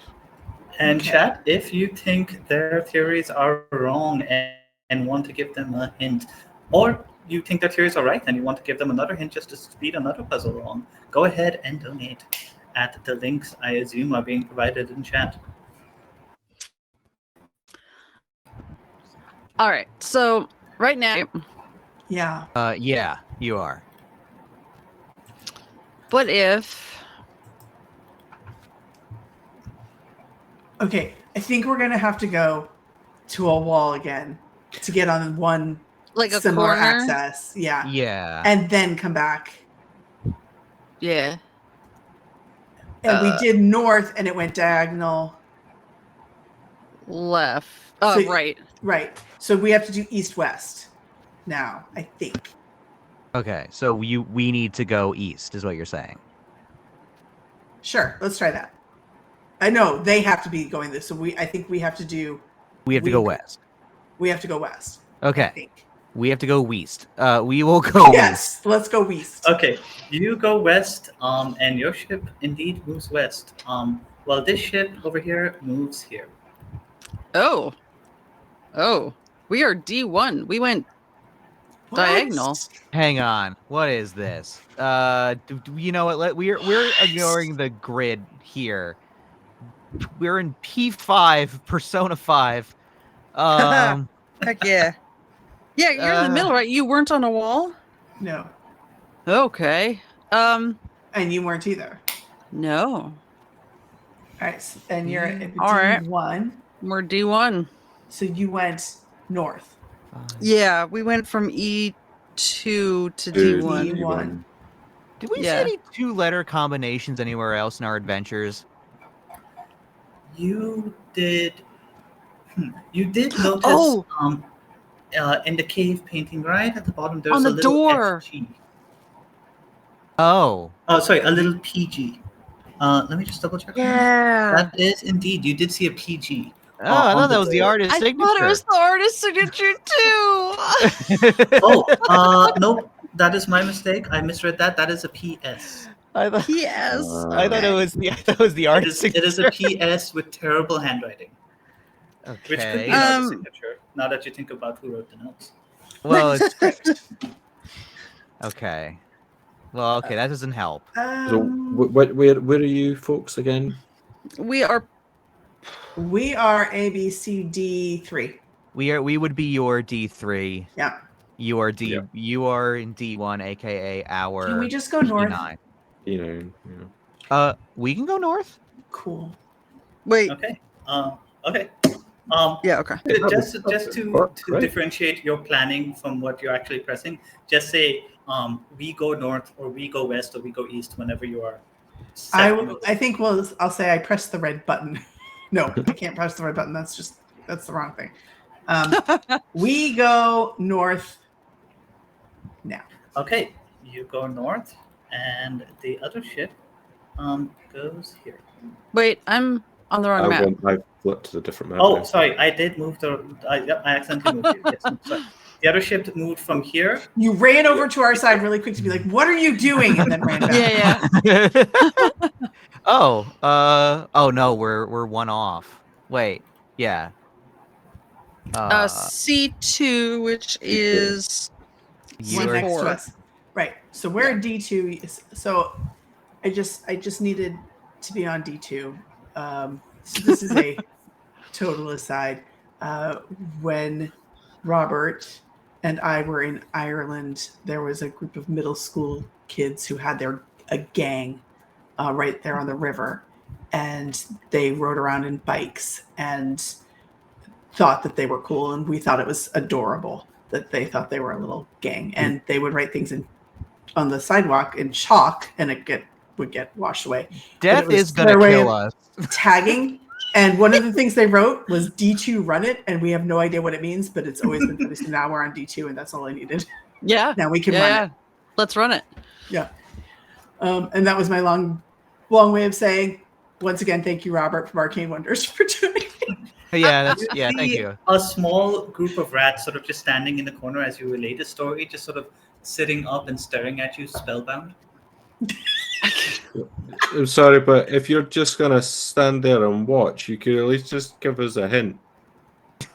A familiar rat face pulls out their fancy paint gun and shoots you in the heel. It's not painful, but you've got a bright red splotch there now. Oh man, he got you good. I shoot back. I have my paint gun. Okay, while Yeah, they're doing you miss that, completely. He's a much smaller target. Julie, should we make our boat go west? Sure. I would like to push the west button. Please. Okay, you push the west button, and your boat goes west. And on the other painting, this boat goes here. We went southwest. B3. Dag nabbit.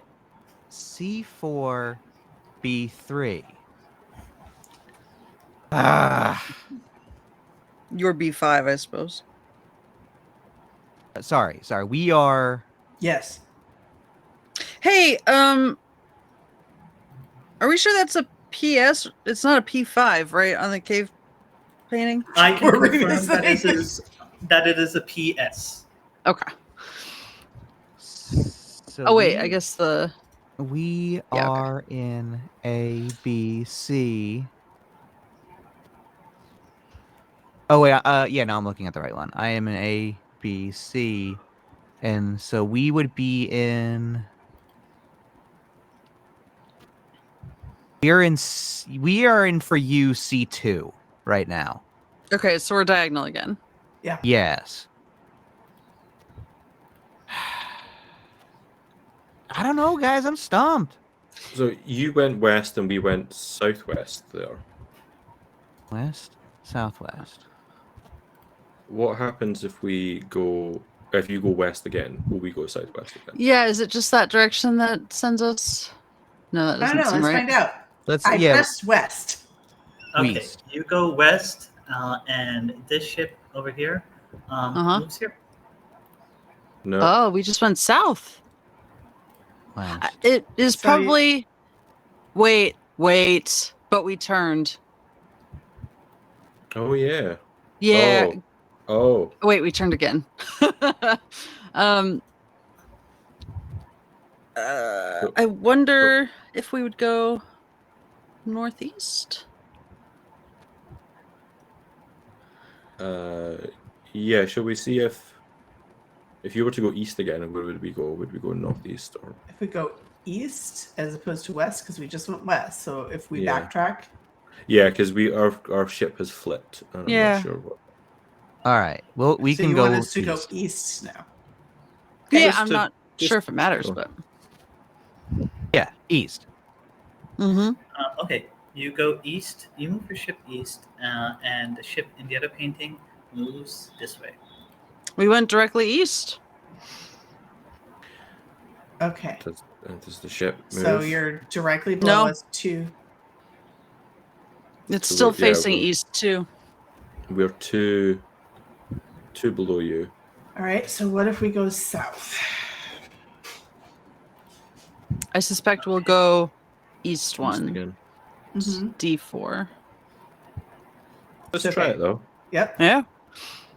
Okay, you go south, and It's a theory. The other ship, yeah, and the other ship does indeed go east one. Haha. Okay, what am I not seeing here? Our map. And if you go It's south almost again, like we'll it's be on the same line. behaving like magnetic poles, but based on the direction of the ship. Yeah, we're facing east again. We're in D4, which is your P3. Yeah. So does your ship always travel in the direction it's facing? Yeah, it looks like it. Seems to be. Okay. So in that case, we should go South. east and catch up with it, or I south? think if we go south, unless it moves north, then it's going to go along the same right trajectory. And if it gets to the end and has to bounce back, then maybe we'll be on the same. Also, we can't move diagonally, right? If you go south, though, then you'll be on our same plane. And if we go north, then we'll be ahead of you. But if you go... You can't go diagonally directly. You can go east and Okay. then there's no. But can I like push southeast at the same time? Ooh, see what happens. Oh. I'm gonna push south and east at the same time. All right, you move southeast. Ha! And What? New tech over unlocked. here moves here. Yeah, we went northeast. Northeast. And we're facing northeast again. Okay. So you are now, what are you at? E3, which is... Maybe there was a... 5? Yep. Oh, I'm sorry. We're facing northwest now. Northwest. Oh. Okay. Okay. Okay, so if we went north, you'd end up going northwest and you'd be directly above us. Yeah. Yes. So Sam, right where the little red splotch on your on your heel is, you feel like a small tugging at your pants leg. Oh, I don't. What is it? One of the rats in one paw is holding a bit of popcorn, but with the other one hands you a note, and you unfurl it, and it's like a crude drawing of both the paintings, and in the middle of them is an equal symbol with a line that is crossed through it. I'm not good with maths. Does anyone else? Hang on, let me look at my notes here. Essentially, the equation that you see is basically the first painting, the unequal sign, and the other painting. So they're not equal. The rats came together to give you a clue in their way. What happens if you...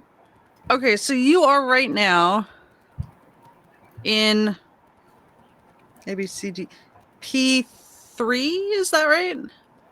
I'm sorry, P4? Yeah. No, you're P3. Yes, we are in P3. Oh, So the not equal to me, I think it was kind of what we were already figuring out. We move. It doesn't matter where we move. You're going to move in the direction that your ship is facing. right. Well, I was wondering if you hit the red button. But then but where we move might inform how your ship changes direction.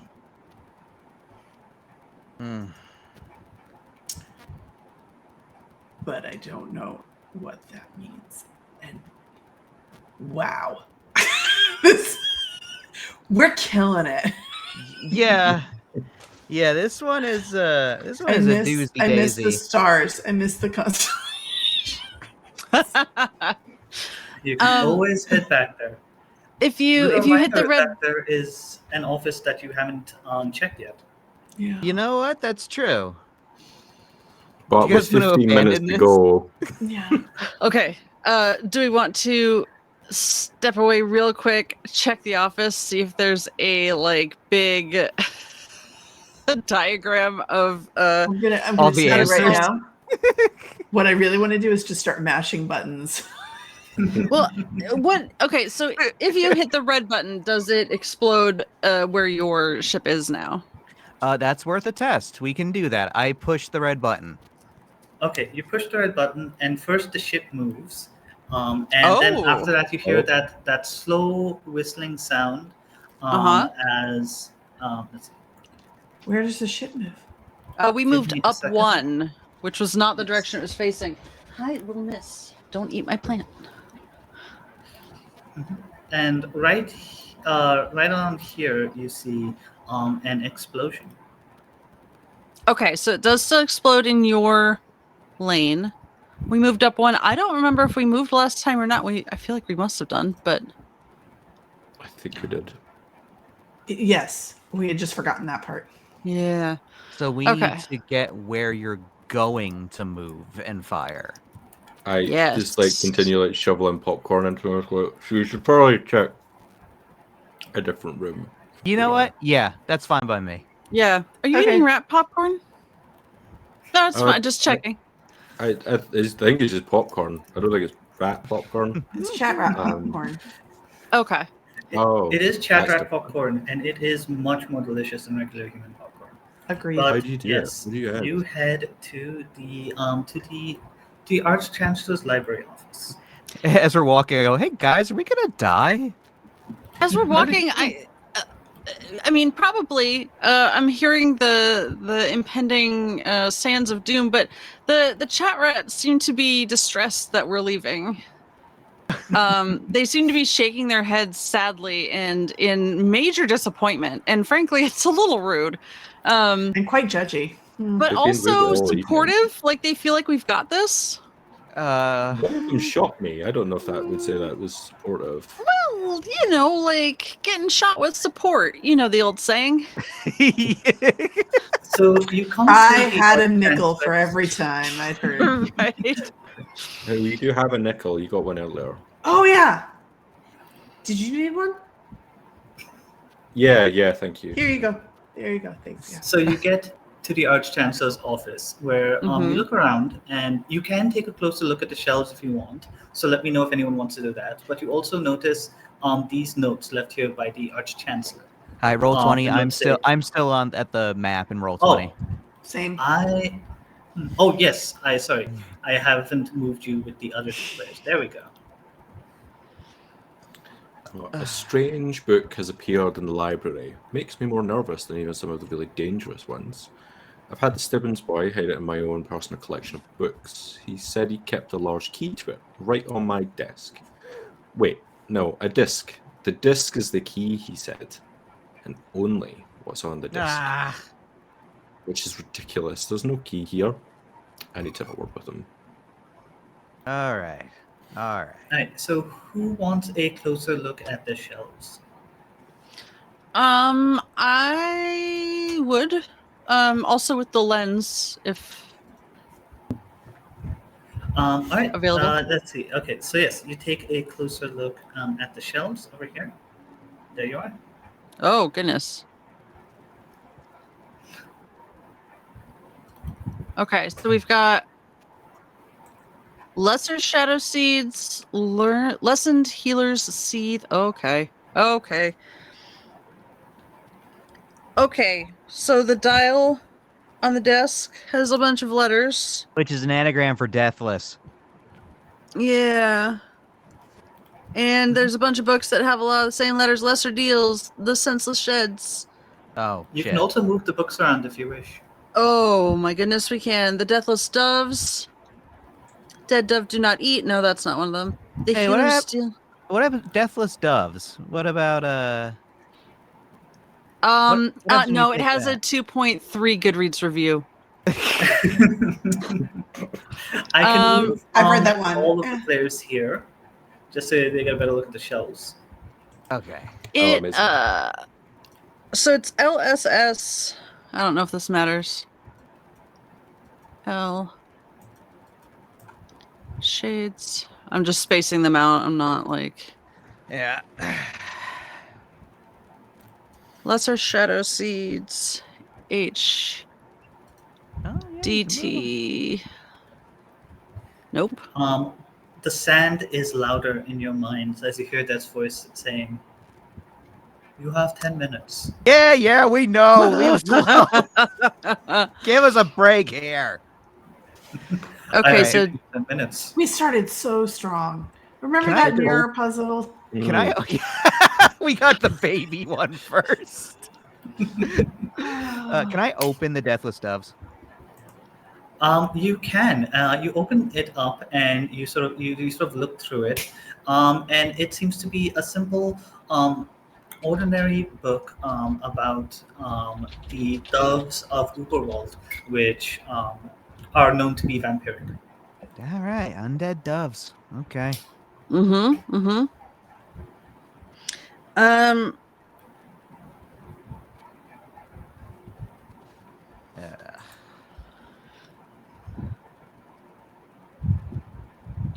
Sorry, my brain fizzled out.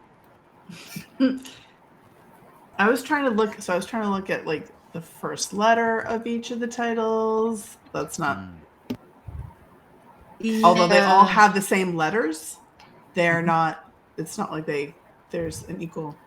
Yeah. Hang on. Let's With see.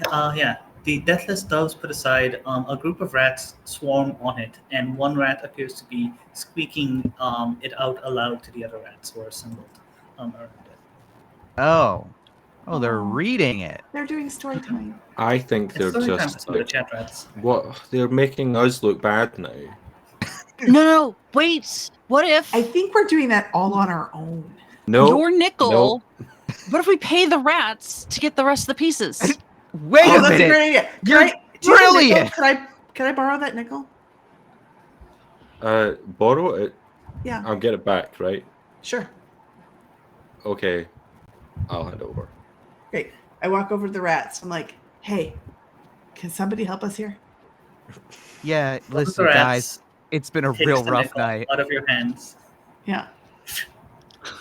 and scampers away. I feel real Mugged good about by this. a rat. Great.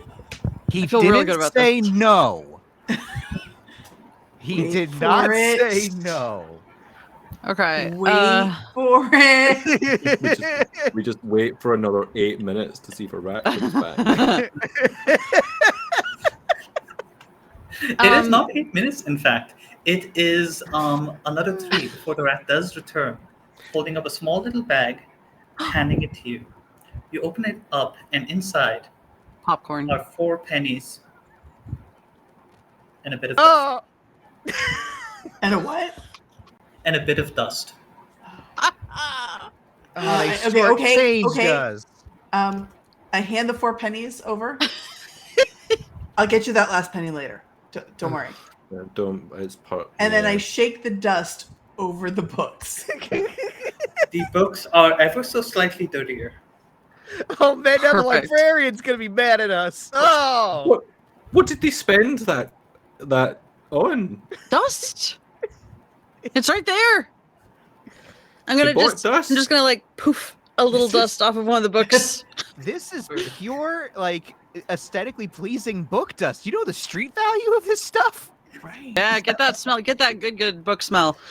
Well, can we sell Wizards that dust pay to good death? money That'll for maybe get us this. out of it. Okay. So we have books that do not, with their first words, spell out deathless. So cross that off the list of possibilities. I do. Go ahead. Oh, Go please, ahead, sorry. please go ahead. I'm just saying what we don't have. Can I take the deathless doves back from the rats? Hey, sorry. Can I read aloud from the deathless doves and see what happens? You read aloud. You read a section that details the wingspans of the deathless doves of this evolved. I and love the this size of their part. fangs. And the rats do seem to be paying a lot of attention to you. One rat with the paint gun sighs and aims at the book cover, and the letters O and V are just short, splattered with red, and appear to almost disappear from the book's title. What book was this? Librarian's going to be very The angry. Deathless Doves. The We letters didn't O do and that. V are now were shot by the rat with the pink. Oh. Oops. Okay. OVVO. The rat wants to be a voiceover artist too. Well, get in line, bud. All right, It's a so real rat race. we need to find the book that does not, that only has the letters Deathless. O and V Only the don't letters fit. are in Deathless, which was what I was. Yeah. Yeah. Sorry. Okay. Not that one. Not that one. The Healer's Deal? You open up the book, and it is a book about how to sell snake oil. Dang it. Oh, my grandmother takes that. She swears by it. All right. So not that. So we're gonna move it to the side, Uh-huh. and then we're gonna move this one to the side. Mm-hmm. This one has a W. Mm-hmm. I thought O and V doesn't fit on Deathless Doves. No, so Oh, O and these V are are the not in. discard. Are the letters aren't in the. This are is in the the word discard Deathless. pile. Yeah. Sorry. Okay, Yeah. go ahead. I mean, we could also just... Well, That the Y hand is in that itself. one. Y is in that one. U is in this one. I W think is The in this shade- the hand that's dealt is the only one that's got. Well, I can see that it's got. All right, let's try that nothing one. left. The hand that's dealt. We're trying. The I'm just gonna hand keep- that's There's an N in hand. Yeah, Ah, you open up yeah. the hand that's Done. dealt, and it appears to be an ordinary book about poker D. games. Wait, what's wrong with the Shades Sealed Deaths? No. Sorry. These are the ones. Do you open up the Shade Seal Depths? Yeah, I will. Everything else You seems open fine that- and hasn't killed anyone. You open that book up, and there is a small section in it in which you see a small square cutout of sand. You now have Sand of a Soul, Ooh. part of the hourglass. Well done. We were looking for the sand. Oh. That's what the dust was. Oh. Start to kind of scoop some of the... Back up and Sand in with the other. floats. Yeah, it sort of attaches itself to the lower bulb that you found earlier. Oh, good. The hourglass, now that you start to find some pieces, starts to basically reassemble itself, but it is incomplete. And you hear that hissing sound getting louder and louder. You have 3 minutes. Yeah. Shit. Okay. I tip one of the rats with one of the He pennies. tries to nibble. Good on job. It's It's real. In Well- the interest Okay, back to of the painting. Oh, sorry. stream time, I was going to say, if we did successfully sort out the... Oh, wait, back to the cave? Is that Fuck it. what you're Speed run saying? this shit. Back to the cave. All right, you all run back to the cave. Back to the cave. Okay, the... I start furiously knocking on the door. You knock on the door. Your knuckles are bruised by this point. I'm gonna die.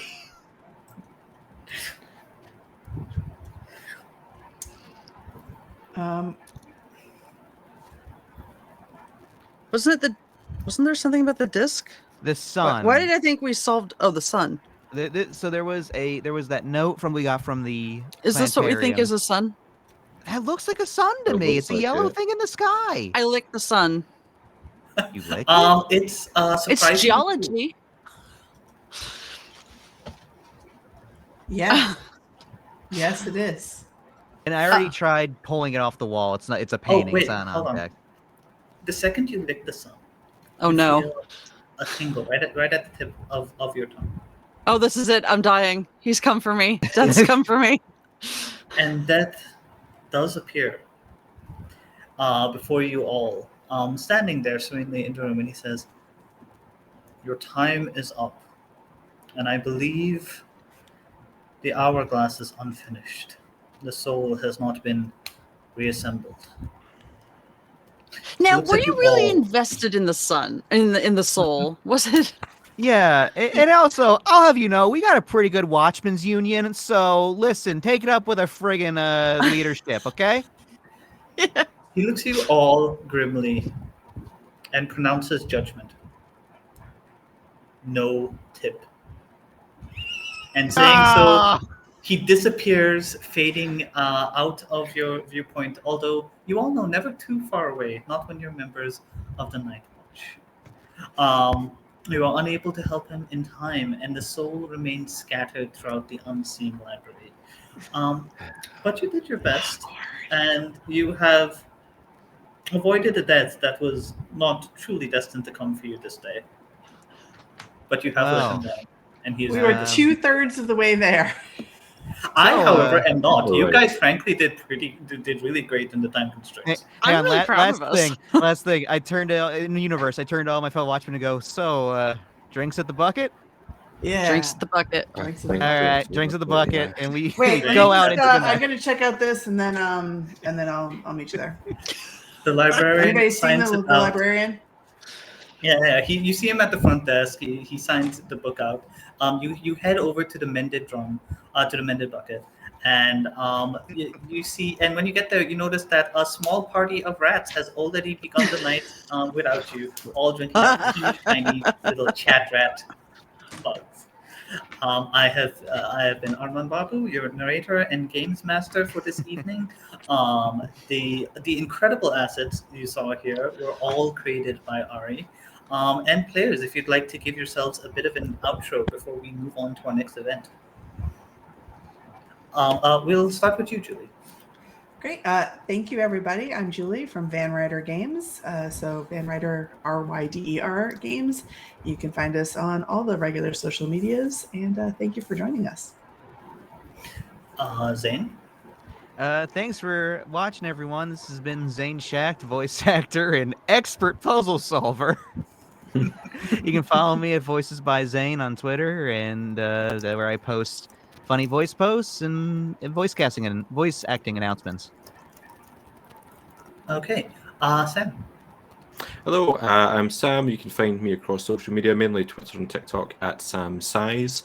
I also produce and perform alongside Science and Sorcery, a TTRPG AP channel that smashes together TTRPGs and science subjects. So yeah, do come and check out what we do. And last but not least, Eva. Hi, I'm Eva. You can find me generally over at Sword and Key, where I run and or produce typically horror or nautical horror, or something in the middle. Scares. Boat scares. Not Battleship yet, but apparently gonna keep that on deck. Missed opportunity on deck. This on deck, yep. Yeah. This has been an absolute delight. Thank you for having me. And yeah, keep donating because there's other amazing programming Yes. coming up next. Please do. And yes, Purna is here to lead us into our next event.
Hello to everybody watching. Welcome to this Discworld-themed charity stream.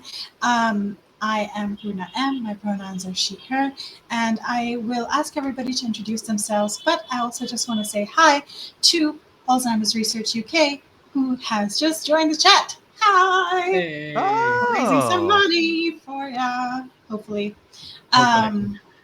Cool. So I will ask people to introduce themselves and going in order of hat height. Shubham, who are you? I am. Hi, my name is Shubham. I'm unfortunately not a wizard of the Unseen University or a witch of the chalk. I just really wish I was, and so I'm a pretend wannabe roaming this flat disk. But aside from those things, I am also the co-founder of Daisies and Dragons with another person who you'll hear from soon. And I write stuff. So I write games and I write video games and I write stories. And that's usually what you'll find me doing. Or I'll be annoying Purna, one of the two things. It's really just a split between those two things. Two hobbies. That's true. Only one of them pays. Yeah, annoying you pays actually a lot better than anything writing. Actually, you'd be What? surprised. There's money in that? I do it Yeah, all the time. Surprisingly profitable. Armand's paying me to annoy you all the time. You didn't know? Armand, I feel like has that I would be so. Anyway, we'll come back to that. I could not afford you, Shubham. Yeah. I'm very cheap. On that amazing note, Owen, introduce yourself, please. Hi, I'm Owen. My pronouns are he, him. I appear on podcasts sometimes, but very rarely. So, not much for me to share about myself. But otherwise, good to be here. Thank you and welcome, and thank you for waking up at strange hours. I know some of us have had to. Chirag, who are you? And why should we listen to your opinions about Discworld? Hi, I'm Chirag, he, him. I'm one of the co-founders of Daisy Drag, and you should not listen to my opinions about anything, because most of them are wrong. I'm also part of the multi-person task force to annoy Purna whenever we can. So even though it is unprofitable, we will accept donations. Specifically, they'll say to Alzheimer's, but I want you to imagine they're going straight to annoying Purna. Yes. I'm not sure that it would. If that has wider appeal on the internet than and donating to a good cause, I would be very. You've made many friends, and all of them want to annoy you. And so many enemies. Yes, it's true. Yes, amazing. Thank you, Chirag. And Sakia, tell us about yourself, please. Hi everyone, I'm Sakaya, I go by she, her pronouns. I'm from The Transmissions. We run a stream every Tuesday, Dragon Age stream in the evenings, and a podcast which is a horror set in North Wales. And I worked for on and off for about 25 years in the book industry, so I feel like I should know about Terry Pratchett, but I've got imposter syndrome right now. So.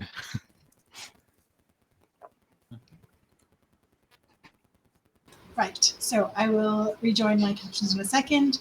Sakaya, I don't know why you have imposter syndrome. I hit on you mercilessly in the last AP we were in.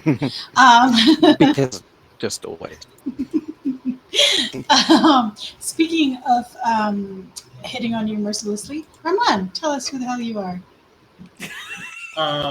Hello, I am Arman, Punra's partner, and other stuff. Your primary co-founder of Weave Games, in which we make games together. So far, all the games that we have written have been about flirting with the person you're playing.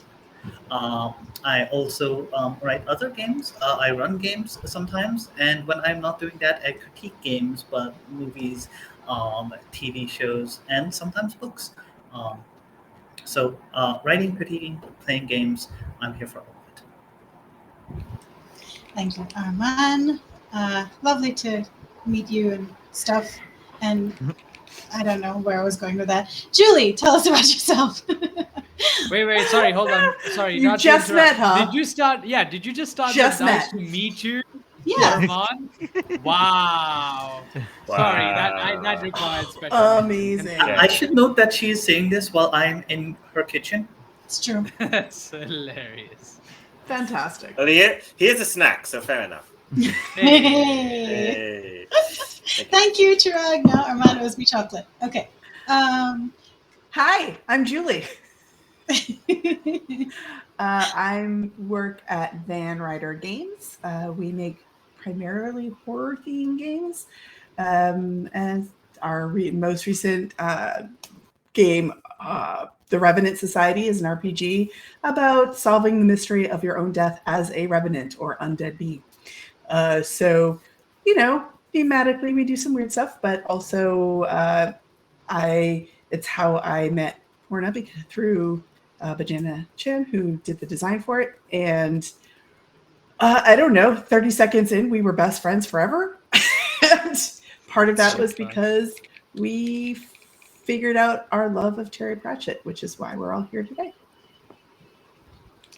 And that's me in a nutshell. I think Julie's literally stored on my phone as fellow Terry Pratchett brain. I think. Yes. Solid. Yay. Okay. And Zane, tell us about yourself, please. Howdy, I'm Zane. He, him. I am a voice actor who lives in Appalachia.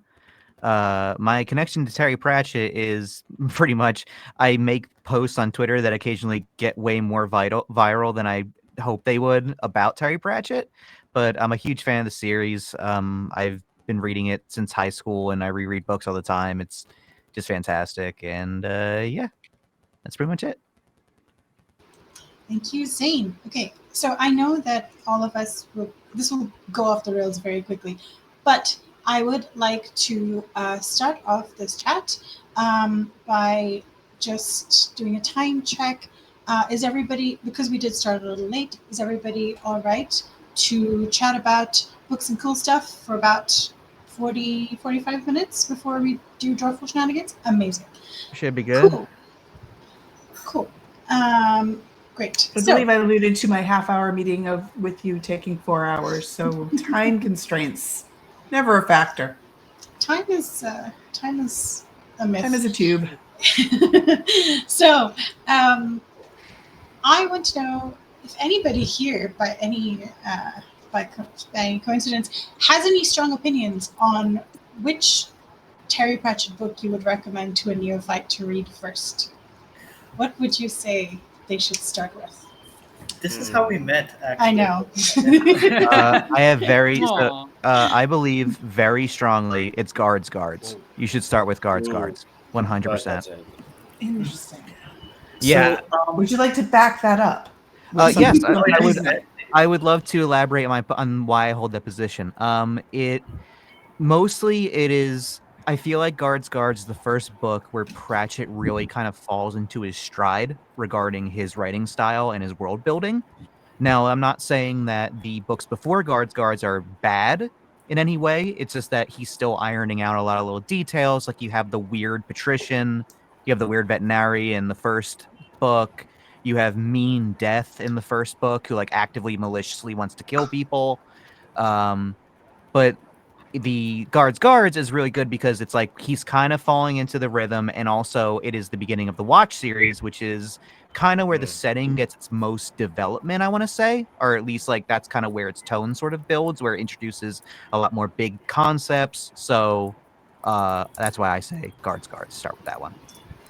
Thank you, Zane. I would like to say, I just realized when Zane was speaking that it probably makes sense to have some kind of signal when someone has something to say because there's so many of us. So Is this good? That's great. It's perfect. Thank you. I do think that. How about a T for Terry Pratchett? If you want to say something. And a P. And a P for annoying me. And an S for Sir Terry Pratchett. Never forget the Sir. Yeah. Or this. And then surprise! This is actually a flash mob. No. So 2000's called. So what? Why do they want their hat back? No, I was yes. Okay, we cool. have a Tia. So does anybody else want to weigh in on which book? Yes, Julie, keeper of knowledge. Interestingly enough, the exact flip side of the logic there of the Night Watch being the primary. The best. See, I like the Weird Sisters, but No. but that wouldn't be the first one I pick either. I think there are some very strong established over time narratives, and obviously Vimes being one of the most loved and well developed. But I was introduced, and I kind of agree with the logic of it with Small Gods, because it doesn't have any of the main characters, so you get to see the world and realize that you love the world, and then go through and start feeling like getting attached to characters. So I got the opposite logic when I was introduced to me, and I often do when I recommend it. The same thing is starting with so that you're just, because it's not attached to any, it's a one-off. So if you know somebody's really going to get pulled in because they want a through line of a series, there's also sometimes a weird disconnect, because there are through lines of the series, but they're not book to book. And this will establish that that's not what you're getting into, which for some people might be off-putting if they don't know. And that's why I pick it. I would agree with that, actually. I also tell people to either start with Small Gods or Monstrous Regiment or The Truth. Because I think those are really good, especially because I think partly because I read The Truth first, and then read The Light Fantastic and the earlier books. Because I don't think if I'd read the earlier books, just personal opinion, first, I would have necessarily continued with the series, or at least not immediately. Anybody else have a recommendation for any Discworld neophytes? Aisha. Hello. Hi. Yes. So, yes. Does anybody else have any opinions on which Discworld book to recommend to neophytes? Arman, I feel like you started to say something before. Well, I do agree. Well, basically, it depends on what you're kind of looking for. Like if you want to, because most people don't come into things blank. They have certain expectations, or they have things that they lean more strongly to. And Guards and Small Gods are both really, really great places to start. I'm also would be a fan of starting with Thief of Time, which is a weird one, but it is also one of the standalones. The good thing about Terry Pratchett is you can start with any of them, really. Even reading the books out of order, like I did, wildly out of order, it was still a really fun experience. But Thief of Time just has some really fun concepts that really gets you into the brain of Terry Pratchett when he's getting weird. There's the fun satire of Terry Pratchett, which is golden. Terry Pratchett, but Thief of Time has the satire as well as sort of the weird concepts and how you can play around with them. I'm really happy that everyone's just like picked some of the books that I've actually read. I haven't read every single one, so I'm like, okay, I'll go with the one. These are actually the good ones. I'm like, good, I've read that. I was going to say Monstrous Regiment, but you mentioned that one because it's one of the funniest ones. Like that's really funny. It's like it's also very self-contained because it's like in a war. So it's like, okay, we're not in Anchormorph, so that's not quite there. But I guess another one that's also pretty nice and self-contained is Going Postal. Main character's very funny. I never finished the sequel, Making Money, but it's also there if you want to keep going in that direction. Not because it's bad, but I think it's just because life happened and you lose track of all the books sometimes as life happens. Damn you, life! Why? That wouldn't do this to me. Wow. Yeah. Wow. But I do think so the thing is, Going Postal is it's a first in the Moist One Lipwig books, so it can work as a standalone if you don't want to read more of Moist One Lipwig. I love Moist One Lipwig. I think he's my second favorite character after Vines. But yeah, no, I think Going Postal was also really, really good. I'm making a tea with my hands right now because I don't have a video. That's fair. Zane, tell us what you were thinking. Well, just to add on to that, I think that Going Postal really hit for me, like really landed, because it is one of the first books where you start to see the very thorough change of Ankh-Morpork as a city. Like as the civil services start to become a thing and it stops becoming the place that is so comically bad, like it actually becoming like a living real city. And you don't, while it's fun, it doesn't hit if you don't get those books where it's like comically awful fantasy medieval city. So, and seeing the transition to high renaissance, like early industrial change is really fun. So I absolutely agree, and I think it was also one of the first times that the satire of the Discworld lent itself to progress, yes, which it's was where like really interesting to see. it is a book about the evils of capitalism, like full stop. And you really don't get, it's when Terry started really, there were always, like themes and statements on, especially on the underprivileged, but like that's when it really leans into the like social progressive nature of Ankh-Morpork in the setting. Yeah. Yeah. Chirag, you said you wanted to. I did. Shubham, did you? Were you trying to say something at one point? I'm nodding aggressively in agreement with a lot of the points being made. I don't think I have a book that I would recommend as like the starting point. I think you've all covered a good variety of them. But no, so I'm not going to chime in just yet. But maybe later. I have some thoughts on other things. Some thoughts. Yay! Yay. Thank you, Anonymous. Thank you, Anonymous. So so I think one of the things that I really like about this is everyone who has been a fan of Discord for a while has such strong opinions on the matter that it's just, I feel like I have a stock standard email that I've sent to many people who have said, "Oh, hey, do you have an opinion on which Discord book I should read first?" Oh, like, yes, I It's do. my pinned tweet. Yeah, it is this pinned tweet. I was like, Yeah. don't know whether I should check with this person, and then I was like, oh, yeah, I think I should.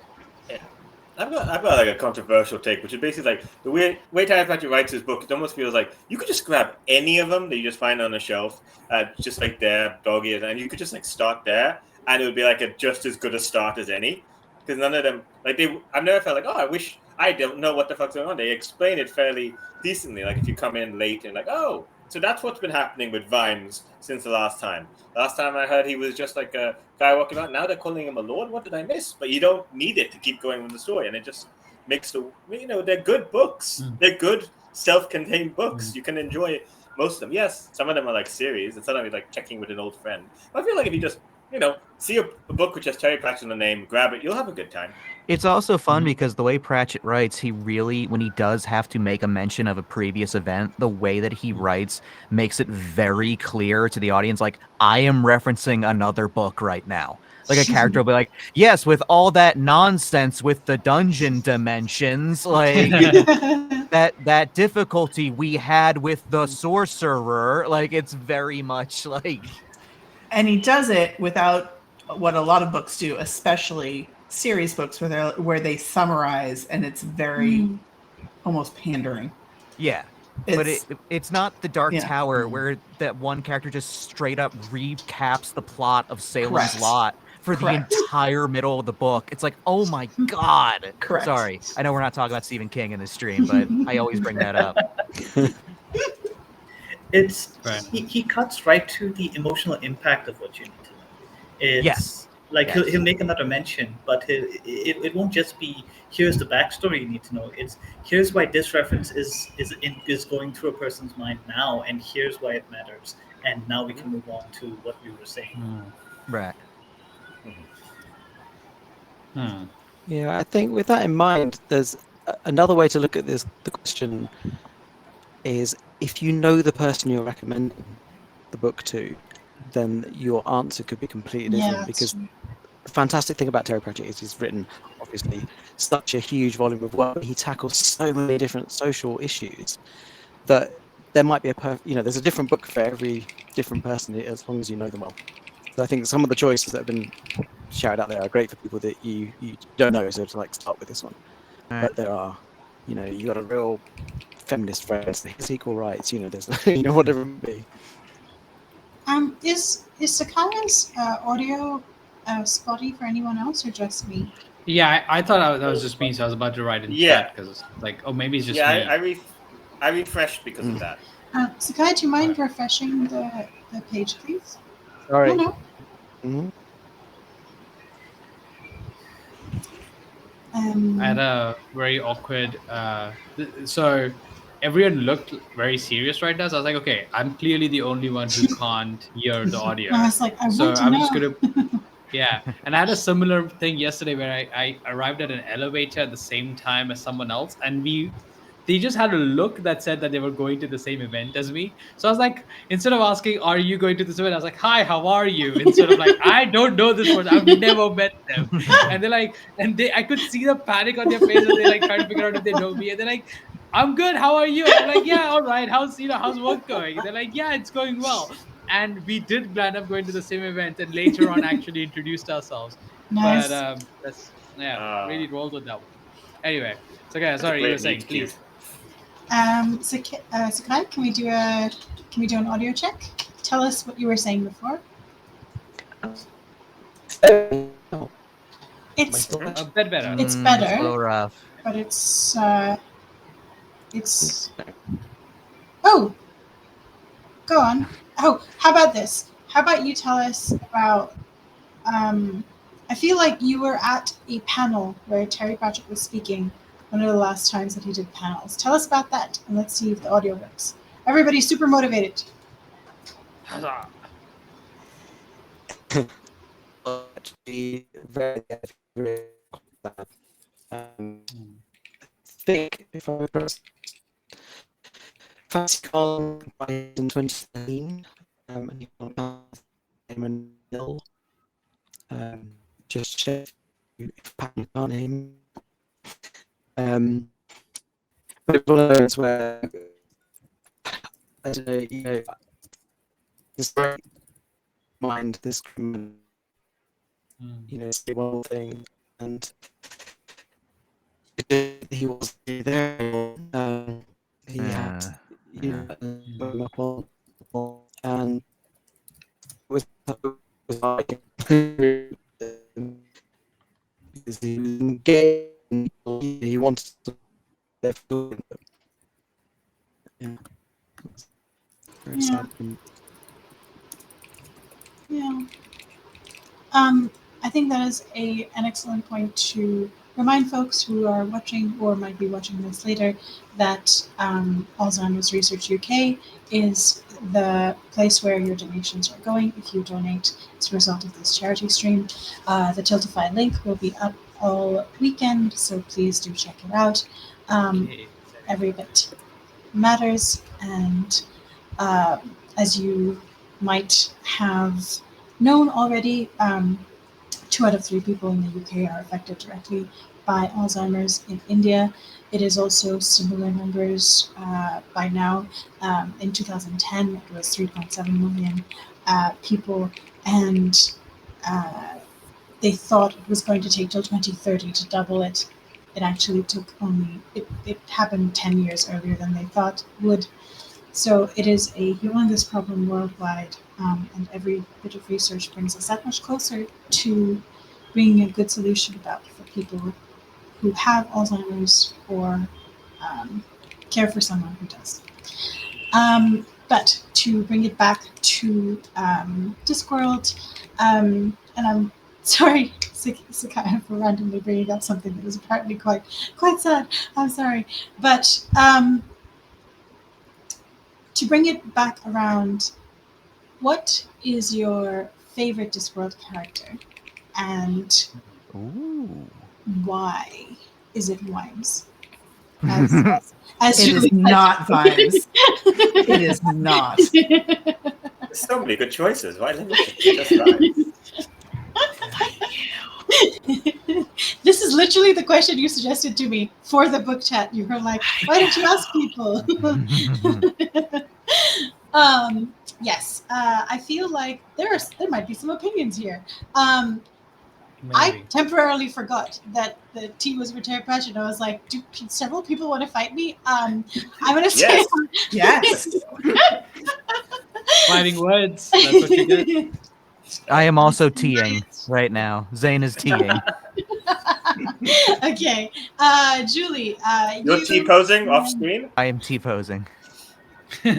Yes, he wants to T-pose me. Yes, Julie, then Arman, then Zane. Right. So, Nanny Og is the best character. Ah, good answer. Good answer. Now, given she's kind of with Granny Weatherwax and Package Deal, they are the Laurel and Hardy, the yin and yang. They play off each other beautifully, so it's really hard to pick just one out of the duo. And they're continuing trials to find a third in there. But for me, and I know Terry Pratchett said that he wrote these based on the women his grandmother's age, like growing up. But to me, they are the universal, like that they were my, like that she was my grandmother who was just as irreverent and inappropriate and the offset, like having the dichotomy of being both nurturing and loving and body and then having all this power and having alluded to more power than Granny Weatherwax, who is the de facto leader of the trio, but not caring. It was like power is not her priority. Having a good life is her priority. Having family is a good priority. So I don't know. She reminds me of my grandmother, and she is my favorite because I think of all the characters, she is the one that wants the least and just enjoys.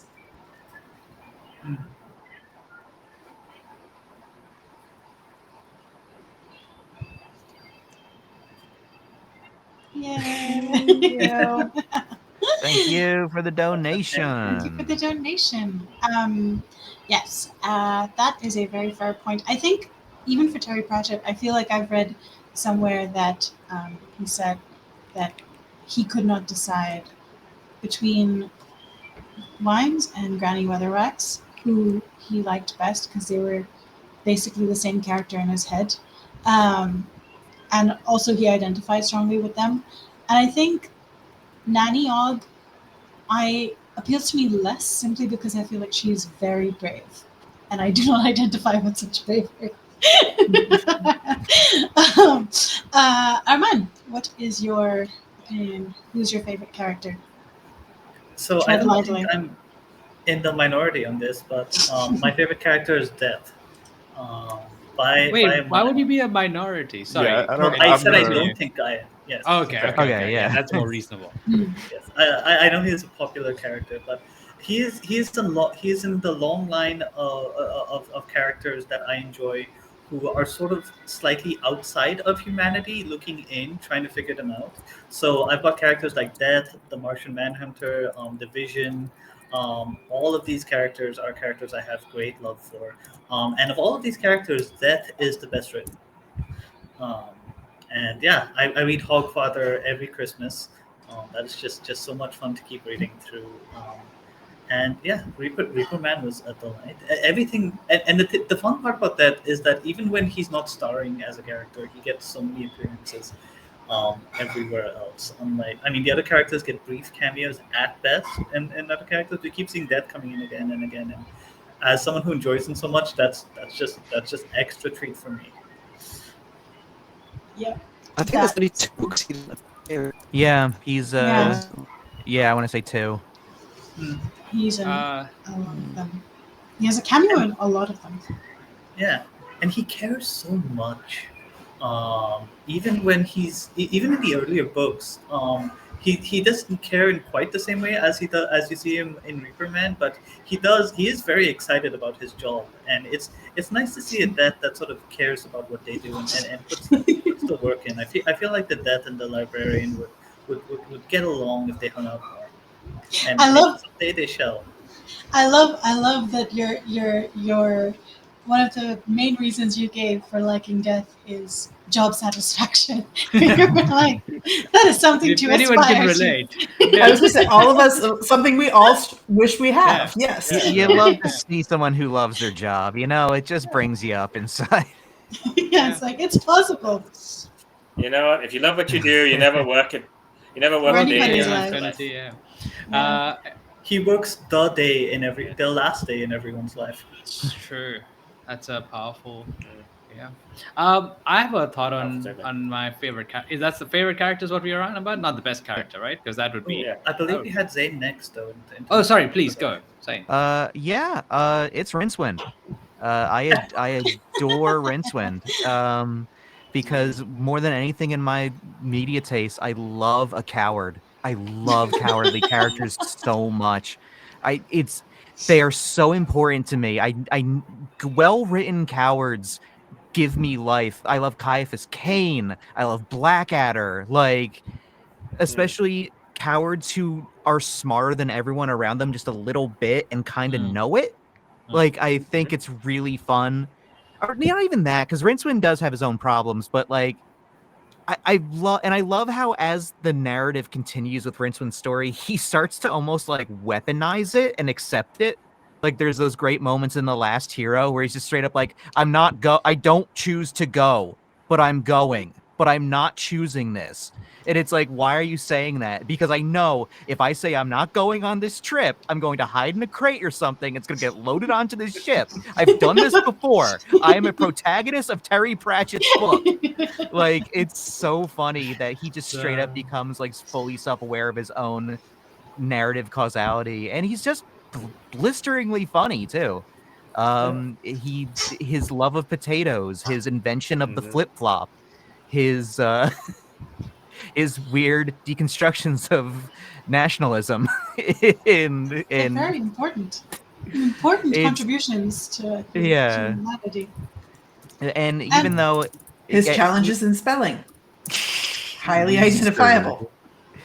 And even though as he saves the world multiple times, he's always the same old Rincewind. He's still terrified. He still just wants to go home and eat potatoes. And somehow he still saves the multiverse by running away. That's what we all want at the end of the day, to go home and eat potatoes. He's such a fun voice because early Discworld was just Terry Pratchett being mad at fantasy tropes, and is such a perfect voice for that.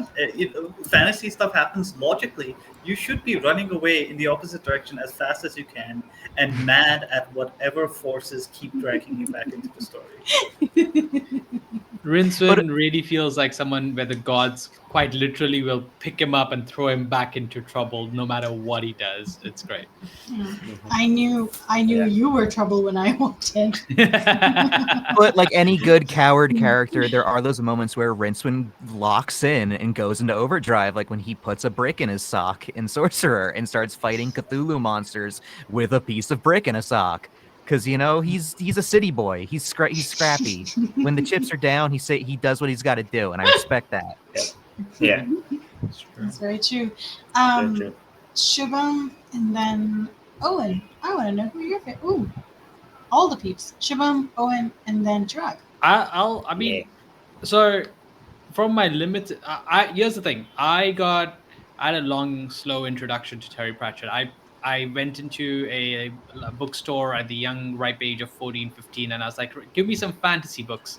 And the seller there, thinking that I could be trusted with anything, handed me the truth, which is, while a great story, not something that a 14-year-old, especially one who's only read like a handful of blighted and I don't know, the usual fantasy fare, is going to be able to appreciate what's going on. So I read it and I was like, I don't know what I've just read.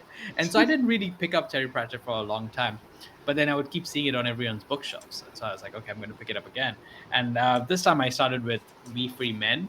And I was like, oh, this is genius. Crimmins! Yeah, I was Crimmins! and I was like, oh, this is brilliant. I've not read anything like this, but now I get it because I've read enough tropey stuff to like get where the subversion's coming from, and then also I've gotten a bit more aware of like society and politics and all the little things. And honestly, to read a I mean, fantasy or literature in general is plagued with poorly written female characters, right? It's just there's so many times where we can unpack that for like years. But then you read this and you read Tiffany Aching and you're like, Granny Weatherwax, and I'm like, yes, whatever this is, more of this. So for me, my favorite character lands up being Granny Weatherwax, just because that's the first time I met someone who spoke truth and wisdom in such blunt honesty, and I was like, whatever that is, I want to manifest it. That's what I need. So Granny Weatherwax for me. Love it. I also like that you were like, more of this. Just go back to the bookseller, like, why didn't you show me this? Give me everything you have. Yeah, I don't own many Right Terry into my Pratchett books veins. in person, but I have the whole Bree Freeman, all of them. And then for some reason, Shepherd's Crown is the only one that I have in the big size, and that annoys me to no end. But it's fine. I'll live. I'll make my peace with it. Owen, who's your favorite Discworld character? You know, I have to agree with Armand that I really like Death particularly, because for many of the same reasons, I really like the stories of, you know, outsiders looking in, people who are sort of trying to understand how people interact. And I also really like stories that sort of humanize death. And so seeing the way Pratchett particularly like personifies death and sort of his interactions with the cast over, you know, the many books is just it's fun to see both the growth when it happens and you know, all the other sorts of things. Yeah, no, Hell yeah. that is true. Were you surprised? I guess what do you feel about the exploration of Death's family? It is interesting, especially because it's something that I haven't seen in other personifications of death. So it's fun to see him interact on a more human level with things like his daughter, and you know, the theoretical passing of the torch that could happen, that shows up in some of the death books themselves. It's an entertaining look for sure, compared to a lot of the other personifications of death that occur in, you know, fantasy novels. I will say I had a huge affinity with Susan for quite some time as a teacher, because I was an elementary school teacher for 12 years. And the first thing, like the beginning, I can't remember which book it is, but when she, it might be Hogfather, she just leaves the praying mantis and every once in a while moves it around even though it's dead, because how are the kids going to know?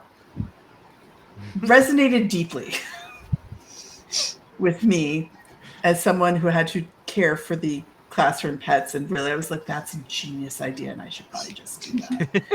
Just sorry, that was an aside. I feel like Death's family is one of the ways, you know, you're reminded that Terry Pratchett was at heart also a nerd, because he wrote, it feels like he wrote, you know, more for fun, and there's like this weird continuity in that he's got a child somehow and now weird granddaughter in the ways these things work, and it's a strange bit of continuity he keeps bringing back, that just really works so well, but only happens just because of a story that was that seems to be more fun and less of a statement. A lot of characters feel like they have a place or purpose in the world, but this is just a weird bit of continuity that grew into its own branch. like the random nerd tangent that was Eric, the book. You know, it was just yeah, like, Eric was a weird book. what was that? The only part of that book that I remember is when someone walks into hell and the steps are all things like, I totally meant to stop for milk on the way home. I was gonna call you. And then it's just like the road to hell is paved with good intentions. And I was just like, this is the best. This is just, I love it. It's a whole plot point and it's a joke. It's what I'm all about. Yes, do it for the bit. Yeah, I loved it. But I mean, it was just like, I agree with that. I think a lot of these random asides were just, random tangents were just, one of the reasons that Terry Pratchett appeals so much is that it's like reading a really sarcastic friend's account of the world, which is really nice. I would like to point out that we should wrap up random Discworld book chat in about 10 minutes so that we can draw random Discworld crap. And Did everybody get to pick their favorite character? Talk about their favorite character? No. I just wanted to point out no, it's true. Who would like to speak next? Chirag? I feel like Chirag just left. Wow. No, Chirag's still here. Chirag's back. Chirag's back. Chirag's frozen. Chirag? Wave if you. Sequoia is still here. Chirag is something. Do a little dance if you can. I'm just passing on a private communication from a viewer who's like, Purna, you're my favorite internet personality. I'm here. What do you mean? I'm here. What? I'm here. Yeah. I'm so. Welcome back, Chirag. What? That's so cute. I'm doing it then. Okay, somebody else speak while I deal with my emotions. Chirag, tell us about your favorite Discworld character. So,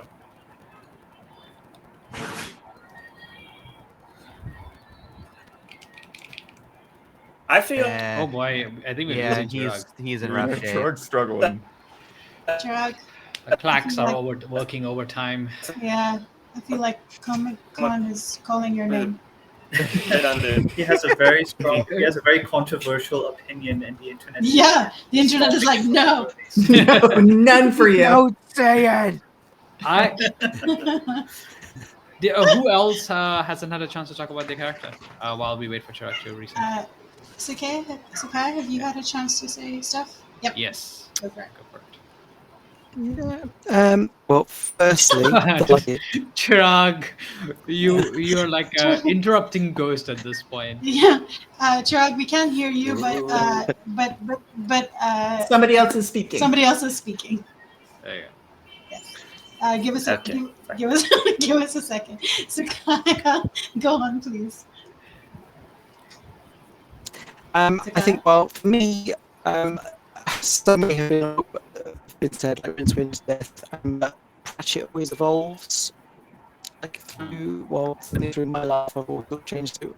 For me, right now, Cheery Littlebottom, because for obvious reasons, she's someone who wants to define her gender in a society that doesn't allow her to. Yeah, that was I feel like that was such a. When the moment where all these femme characters go and have a drink was like, honestly, Terry Pratchett writing Discworld fan fiction himself. It was just like, let's go do something. Yeah. Oh, yeah. Sorry, Chirag. Can you hear us? Can we hear you? Yeah. Okay. I can hear you. Whether you can hear me, it doesn't matter. Tell us about your controversial Discworld opinion. Sure. I think we're underlooking Lord Veterinary, the patrician of Ankh-Morpork. You know, he's big manipulator. He's in most of the books that involve Ankh-Morpork. And it's just like, he's always, you look at him like, everyone else is, it's like, it's weird seeing like the straight man tyrant. It's just such an odd thing. Like you can see, he's like, he has always like there's like quote where it's just like everyone's like screaming and yelling, and there's just one person quietly doing their own thing in the room, and it's him. And like he does like the whole point of going postal is he finds really bad people and he forces them to do good things. He's like, you're really manipulative, you're a fraudster schemer. You can either fall down this pit, or you can do work for the civil service. And like he has his own prison, like where he's going to get arrested, which locks from the inside. And it's just like you're just always a step ahead, mate. You're just, and it's always fun seeing him in there because whenever he's there, just like, did you plan this? I was like, no, but I planned something similar. He made a deal with rats. He helped them do a coup against snakes and scorpions. Just Next level. And Lord Veterinary has had enough of Shrug, apparently. literally put it out from the chat. Well, It was like, you're referencing chat rats. Such things are not allowed. Chat rats. And I do believe the chat rats commented on the fact that vines had not been discussed, but of course, vines was discussed just briefly. It's Vimes. Everyone likes Vimes. It's fine. He's a fun guy. Vimes is great. I love Vimes. Vimes is so good. What's wrong with you people? Also, I feel like my favorite Vimes moment was when he's getting the entire squad to read to his kid. Oh my god, it's so good. That is cute. I love it. For me, it's Veterinary, Carrot, then Vines. Carrot. Captain Carrot was someone I was like. Interesting. Yeah, I mean, like he's just he's too good. He's too honest, which really confuses people. And then he has too much common sense, which also confuses people. Like when his common sense is a very dangerous tool to have in Discworld. That is true. Like he's going to rest. Oh boy! Hey, I don't. Chirag has been booted from the chat again. Oh no, Chirag, stop having controversial opinions then. I think Carrot's okay. He has too much common sense, and yet he is accepting of the ridiculousness around him. Yeah. Which is why, instead of fighting it, he just goes, well, we're going to do what we can when we can. And then when we can't, And that's, you got to appreciate that. Yeah. So, like, you get a lot of characters in the Discworld who are aware of how ridiculous everything is. Carrot just truly believes everything's great. Even the cynical bits, he sees through and just really embraces it in a way that he grows on you. Because at first he's like the typical idiot strong guy character, and then he really adapts to a city in a way that's fun to see. The growth you see in the whole, not just Vimes, but all of the characters in the Guard series is one of my favorite parts of this. I will say though, I do like that Carrot has his moments of like imperfection. Like he does have that moment where he's just flat out racist around Angua, and like it's a really good moment because Angua's just straight up like, "Don't be a fucking idiot," dude. Like because he comes from dwarf society, and dwarf society is very conservative. Like it has its own like divide of conservatism and progressivism. So it's like I did really appreciate that a lot because I think that especially in the early Guard series, sometimes he lays the Carrot is great a little thick. Like, okay, he like it's but it's a joke character. It is. So the whole joke is that he is the stereotypical proverbial king to return to restore the throne, and he doesn't want to do it. Like he's just a cop. Right. Like so, I like him. Do not get me wrong, but Carrot's fun. That's what I'm trying to say. I like Carrot. Yeah. Also, like him becoming king would be like the opposite of defund the police. But anyway, so I just would like to say, we need to wrap up this particular segment, as fun as it has been, and I feel like we should just do this off stream. Frankly, I feel like, but I have more thoughts. So yes. Yeah, and I do think that what we can do to sign off this particular segment is when I call your name, please remind the people who you are, but also say what your favorite Terry Pratchett book is. Oh, okay. Okay. That's right. That's what I said. Book. Book. Rude. It's a favorite That is Terry Pratchett pun. Exactly rude. what was really asked. And because of shots fired, Shubham, what's your favorite Terry Pratchett book? Okay, so here's what I'm doing. I just want to preface this by saying that I haven't finished all of Discworld because I specifically know there's only so many of them. So I'm going to make them last as long in my life I can. Okay. But that said, of the ones that I've read, I think the it used to be Mort, but now I think it's going Postal because I love every character in that, and I think it fundamentally captures the kind of characters I like reading about, and the kind of story I like hearing about. So I think Going Postal. It also has just really sweet messages. So I think Going Postal, yeah, just for that reason. Amazing. Thank you, Shubham. Sakaya, what is your favorite Discworld book? I'm going to be controversial. I've been thinking about this, and I'm very my first Pratchett when I was quite young. And I'm going to The Colour of Magic, the first Pratchett I ever read, because it was the first book that made me urinate with laughter. Because I never witnessed it like as a child at that age. I could not. I was crying at some of the, and I think that will always That's stick with me. amazing. So there you go. That is very fair. Chirag, what is your favorite Discworld? Before you disappear in ghost terms again. All right. Have we already lost her? No, we still have. Chirag is Speak, frozen in thinking mode. Chirag, what is your favorite book that you have read so far?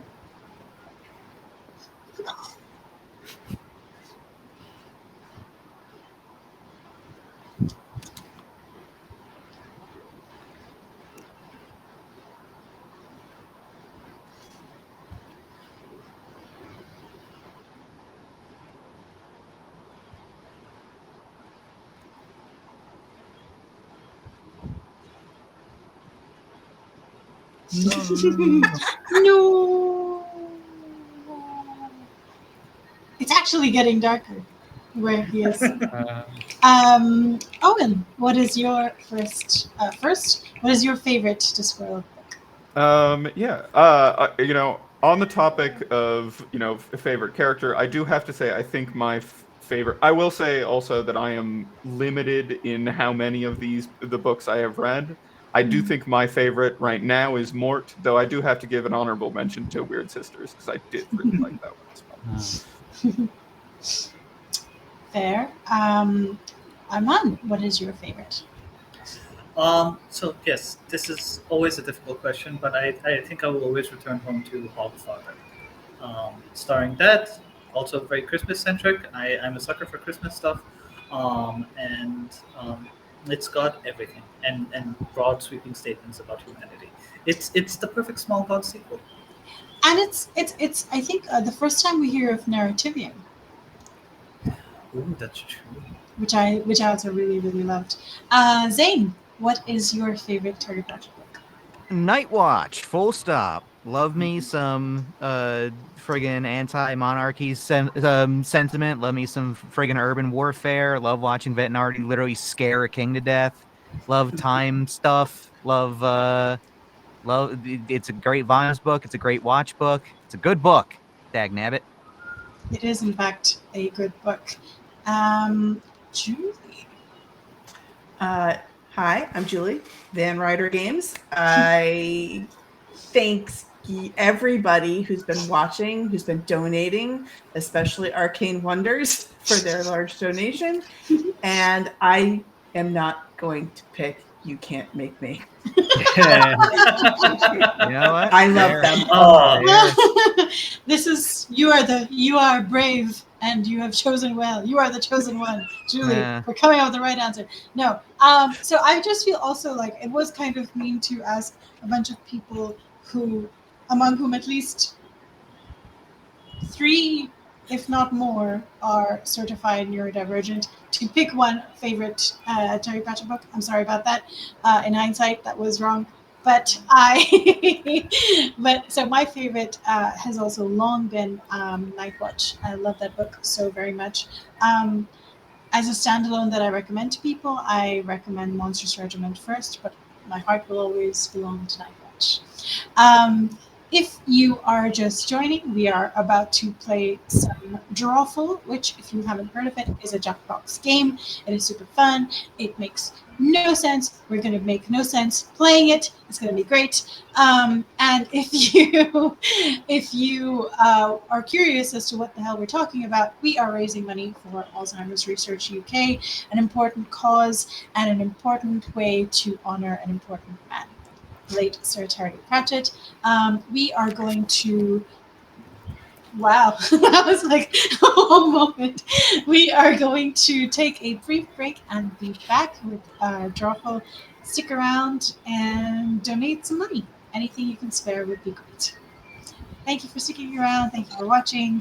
We are on Lacey's and Dragons, and see you soon.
And we're back.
Is that better?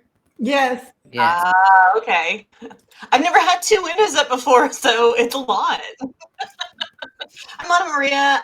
This is a very early morning for me, and I'm she, her, and I'm here because I've been a Discworld fan for many, many, many years, and I'm very excited.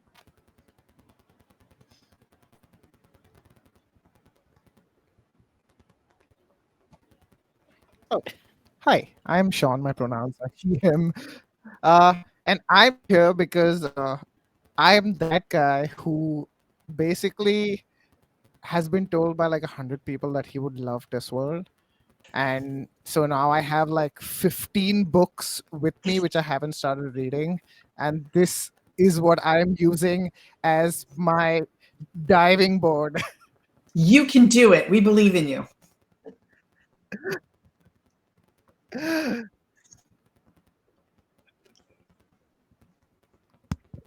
Hi, hello. I'm Eva. My pronouns are she, her. You probably won't be able to tell this by my self-portrait, but I'm a Caucasian femme with brunette hair in a high bun. It is very hard to draw a bun in Drawful, which just sets the stage for the rest of my high art. I am middling. I love Discworld, but I'm like solidly in the middle of like not having read everything, having watched some of the shows, having read some of the books, like in it, not fully categorically. Yeah. I'm just here to have a good time.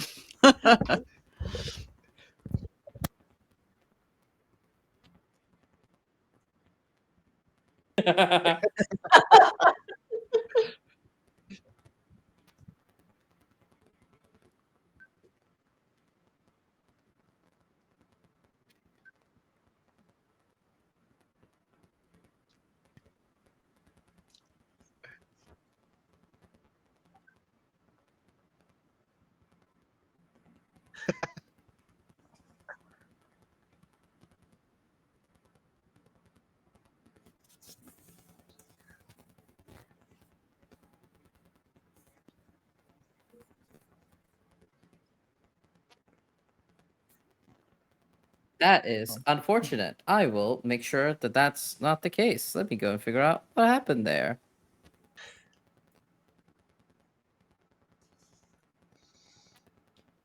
Oh, I see what's happened.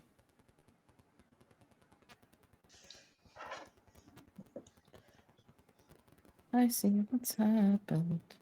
And we're dancing.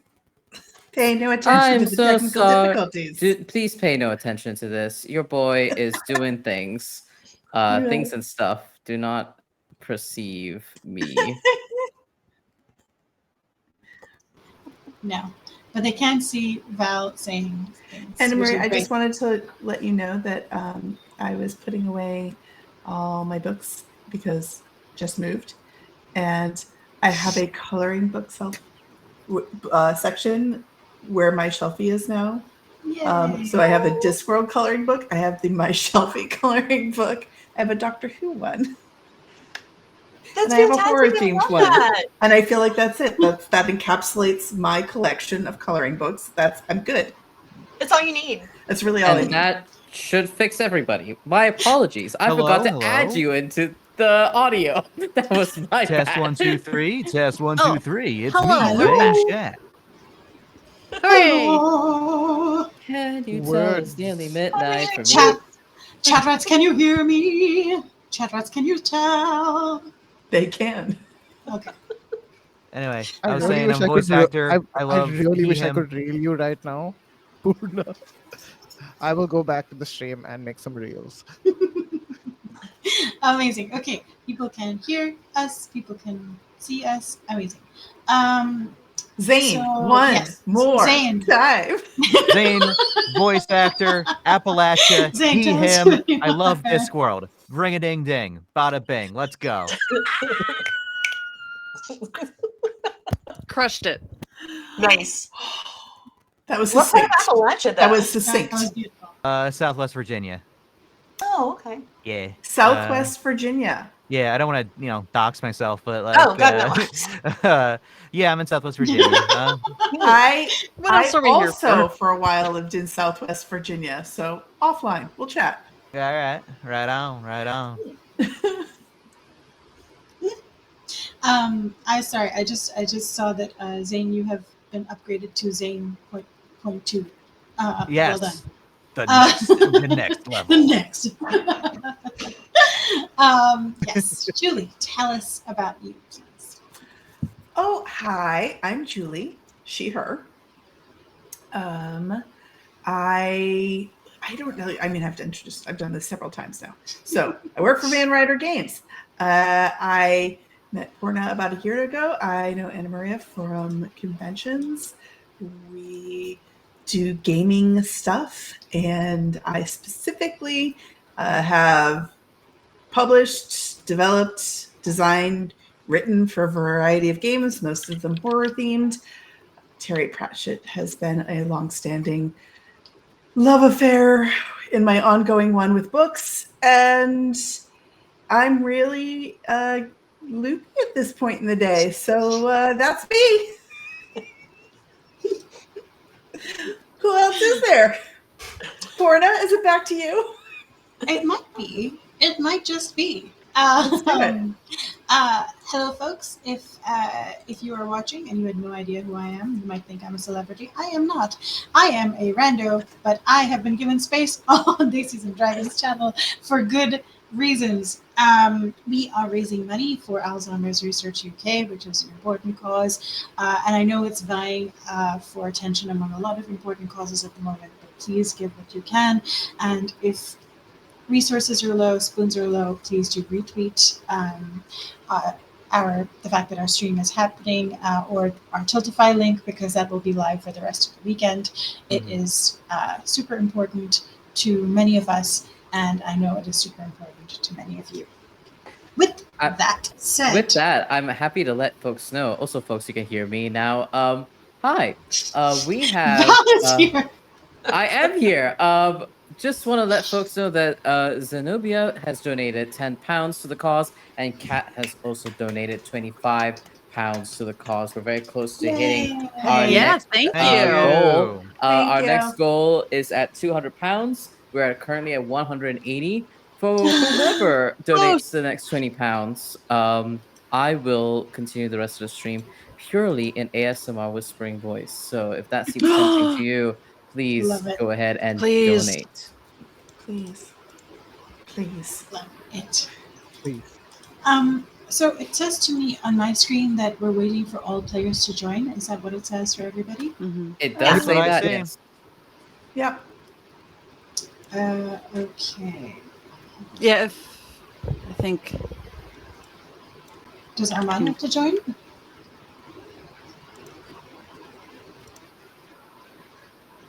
I think Zane was saying to kick the first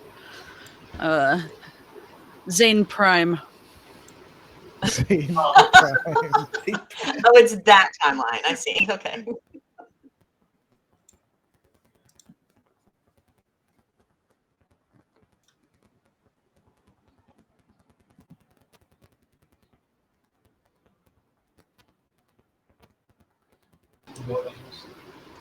It's not me.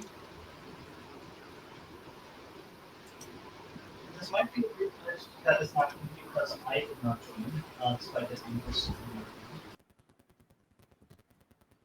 Hmm.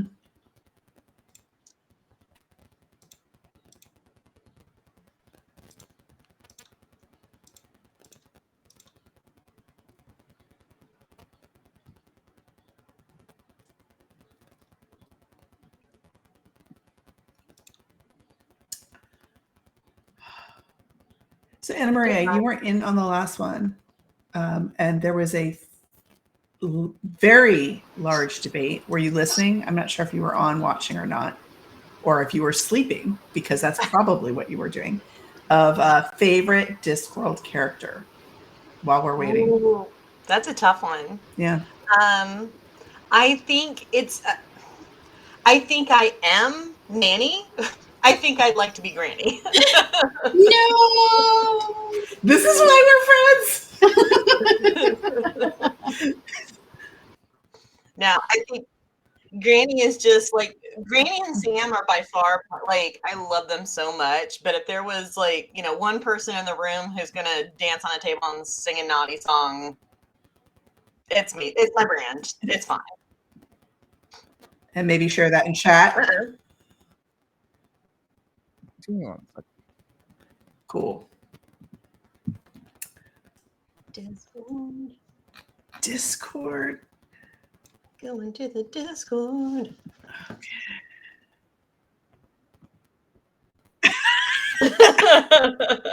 Hey, we just gotta dance. That's all we got to do. Oh, you're gonna draw me again. Oh man. Okay. Oh No.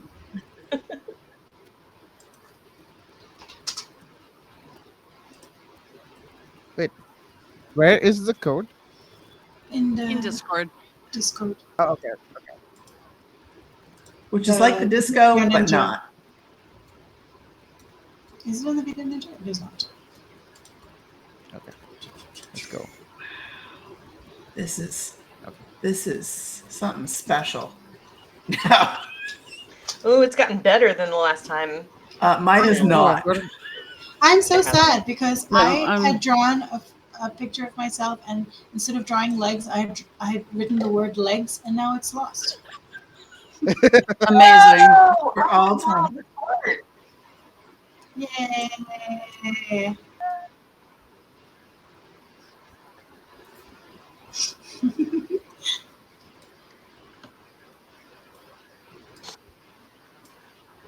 Yes.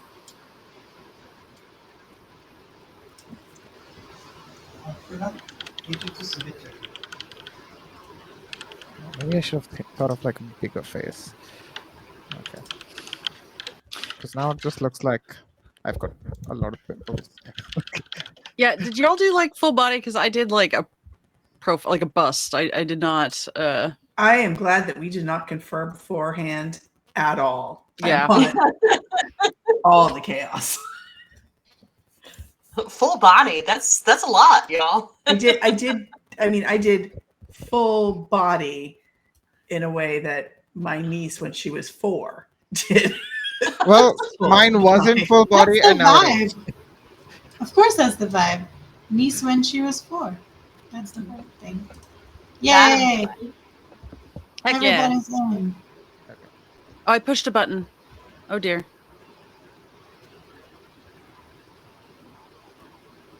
Yay! All right. You both. We are playing Truffle. It's gonna be good. Deep tissue massage, but make it Discworld. Oh, No, we all have different. oh well, I guess you know what mine is.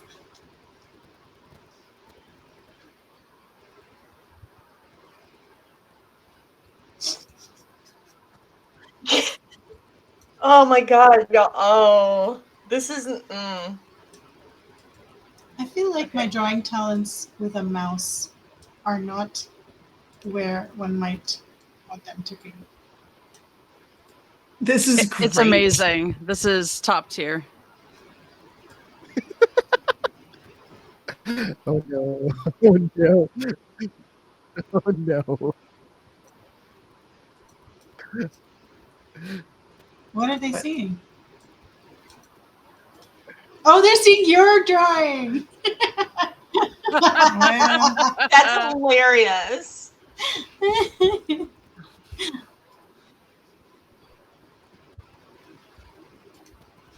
I wasn't looking until. Yeah, exactly. So many, so many times Val has had to be, if you saw something, no you didn't.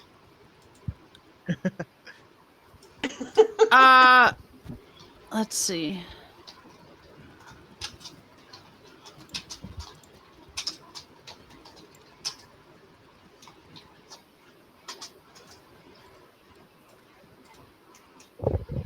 Oh, I think I know why too.